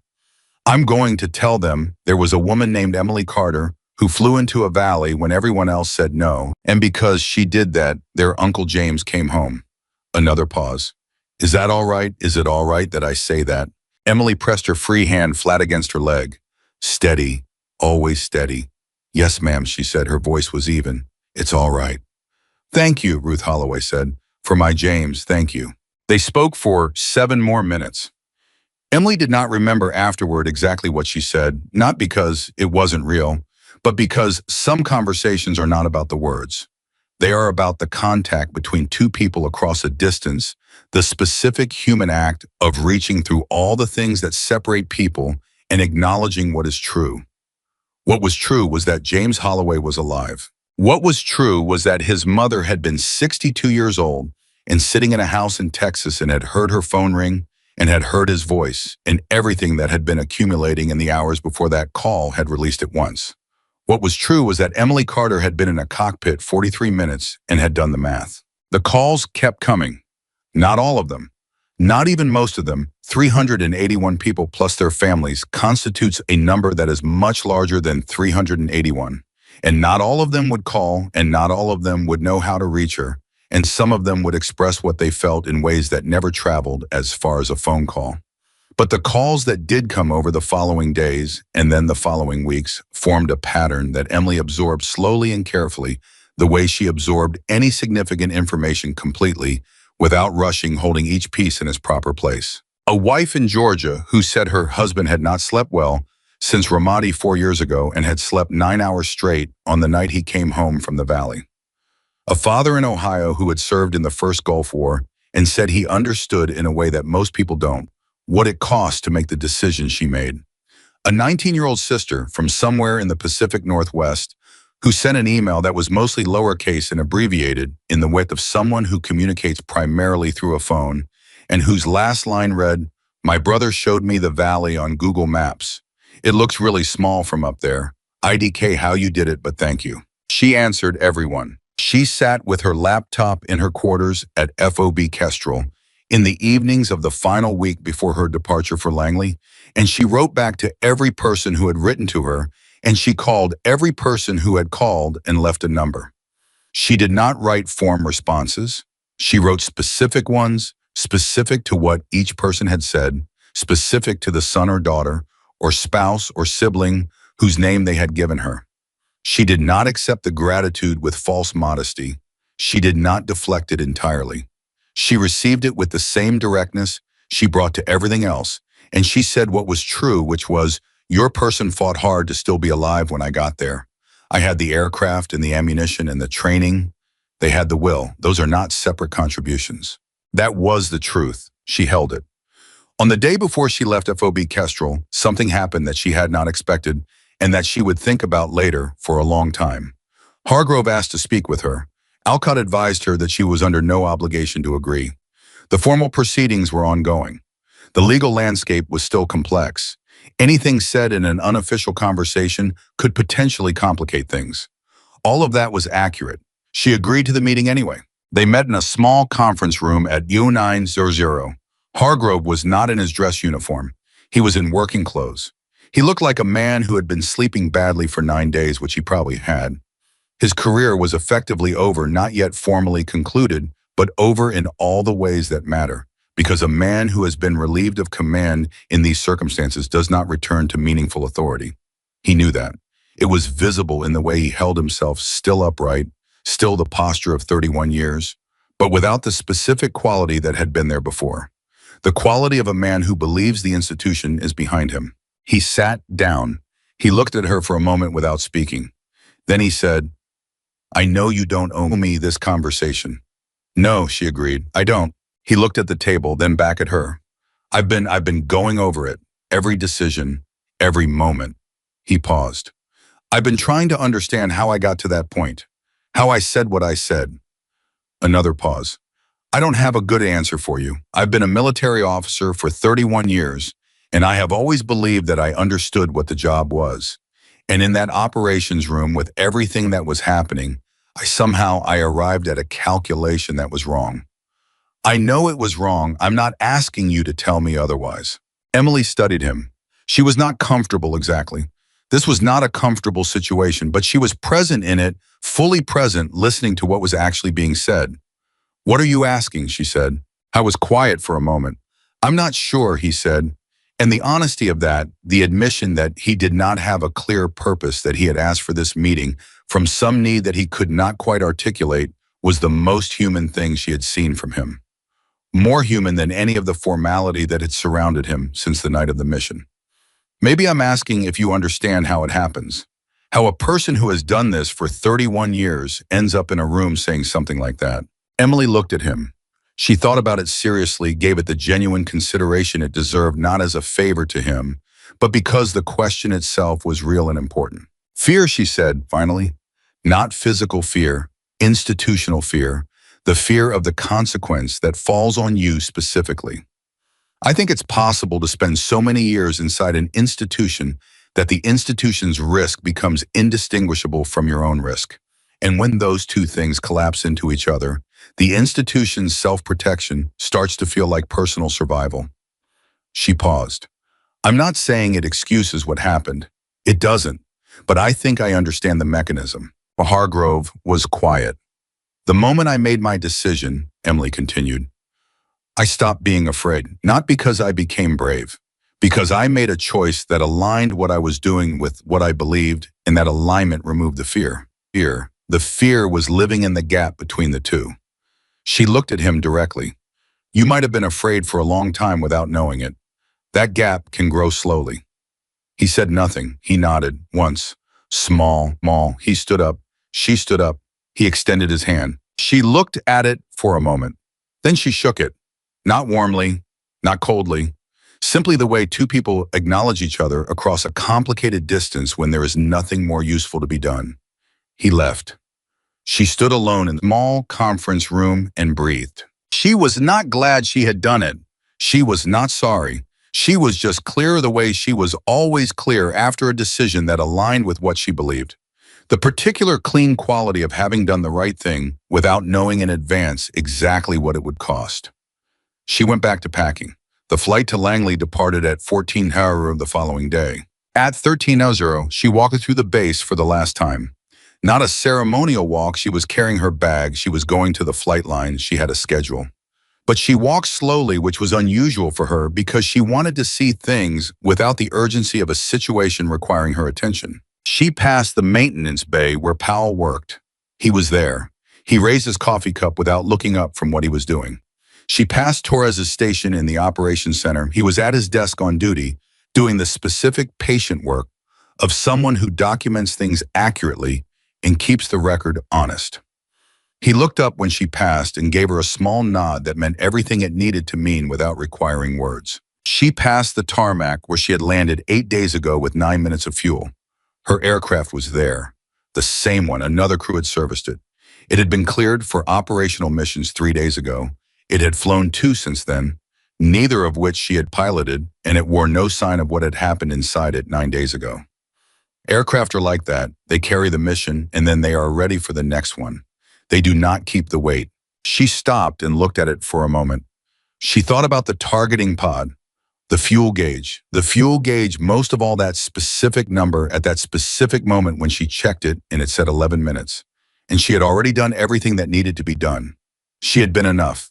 The aircraft and the ammunition and the training and the will and the math, all of it together had been enough. She picked up her bag. She walked to the flight line. At 13:45, just before she boarded, her phone buzzed with a message from a number she had by now memorized because she had seen it enough times. Walsh, the message said, "I heard you're leaving today. My daughter wants me to tell you something. She says when she grows up, she wants to fly an airplane." Emily read it twice. She thought about Kansas, about big sky and flat land and the military aircraft that had flown over her childhood like promises. About what it looks like to a child, that specific moment when something moves across the sky above you and something moves in your chest in response. And those two movements are the same movement, and you know something about yourself that you did not know before. She wrote back, "Tell her the math is the most important part. Tell her to learn the math." His response took about 40 seconds. When it came, it was, "She says she's already good at math. She gets it from her dad. I told her she gets it from the pilot." Emily put the phone in her pocket. She boarded the aircraft. She was not flying this one. She was a passenger for once, sitting in a seat instead of a cockpit, watching through a window instead of a targeting display. She settled in and looked out at Phoebe Kestrel as the aircraft taxied, and she did not feel what she had expected to feel, which was relief at leaving. What she felt was something more like completion. Not an ending, a completion. The difference between stopping and finishing. She had come here on a routine patrol. She had found something else entirely. She had made the decision that the situation required. She had paid the price the decision required. She had stood inside the formal process and insisted that the truth be the version that survived. And now she was going to Langley to stand in front of the pilots who were coming up behind her and tell them what she knew. Not as doctrine, not as instruction, as honest testimony from someone who had been inside the moment and could report back on what it actually contained. She was going to tell them about the math, about the fuel state in the weapons load, in the enemy positions, in the 38 minutes of ammunition that turned out to be exactly enough. She was going to tell them that there is a version of following orders that is right and a version that is wrong, and that the difference between them is visible if you are willing to look at it honestly, and that looking at it honestly is the hardest thing the uniform asks of you, harder than the physical demands, harder than the fear, harder than the exhaustion.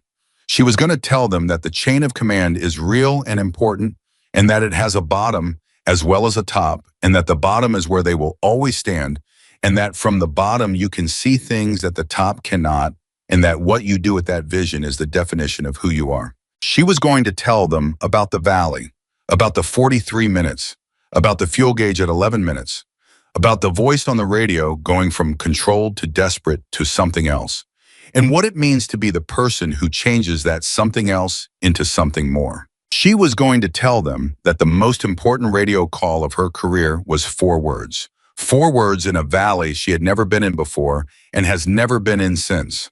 4 words spoken to a man she could not see, whose name she had read on a crew manifest that morning, and not memorized but not forgotten. You're not leaving anyone behind.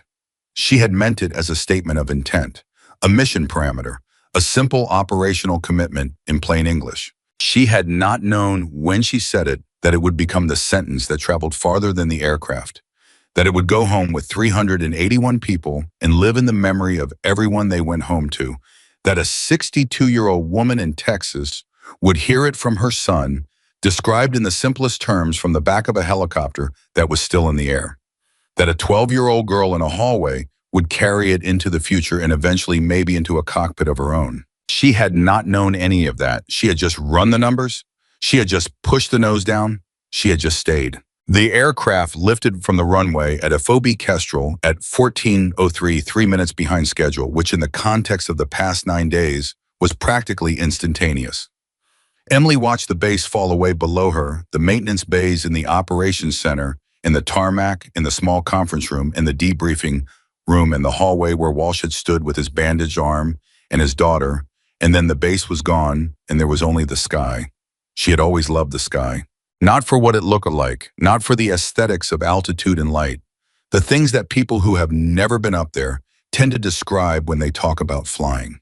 She loved it for what it required, for the precision and the calculation and the constant demanding completely honest mathematics of keeping an aircraft where it was supposed to be. The sky forgave nothing, got everything wrong, and the sky told you immediately. Got everything right, and the sky held you exactly where the physics said you should be. The sky was the most honest environment she had ever operated in. She leaned her head back against the seat. She was going to Langley. She was going to stand in front of the next generation and tell them what she knew. She was going to tell them that the sky is honest, that the math is always the math, that there is always a moment when the choice is clear and the cost is real, and the question is simply whether you are the person who moves or the person who waits. She had been the person who moved. She would spend the rest of her career making sure the people coming behind her were ready to be that person, too ready in their skills, ready in their judgment, ready in the part of themselves that knows without being told when the rules exist to protect the mission and when they are being used to avoid it. That was the job now, the mission that multiplied. Powell had been right. Outside the window, the sky was exactly what it had always been, vast and clear and completely without sentiment, holding the aircraft in the honest grip of physics and math, and the accumulated knowledge of everyone who had ever learned to move through it with precision and will. Emily Carter closed her eyes. She was not afraid. She was not uncertain. She was not waiting for anything.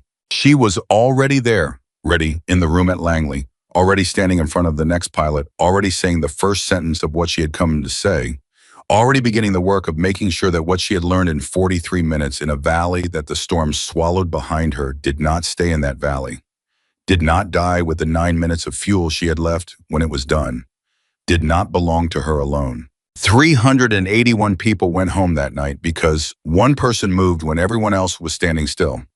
That truth was in the record now, and the record would outlast all of them.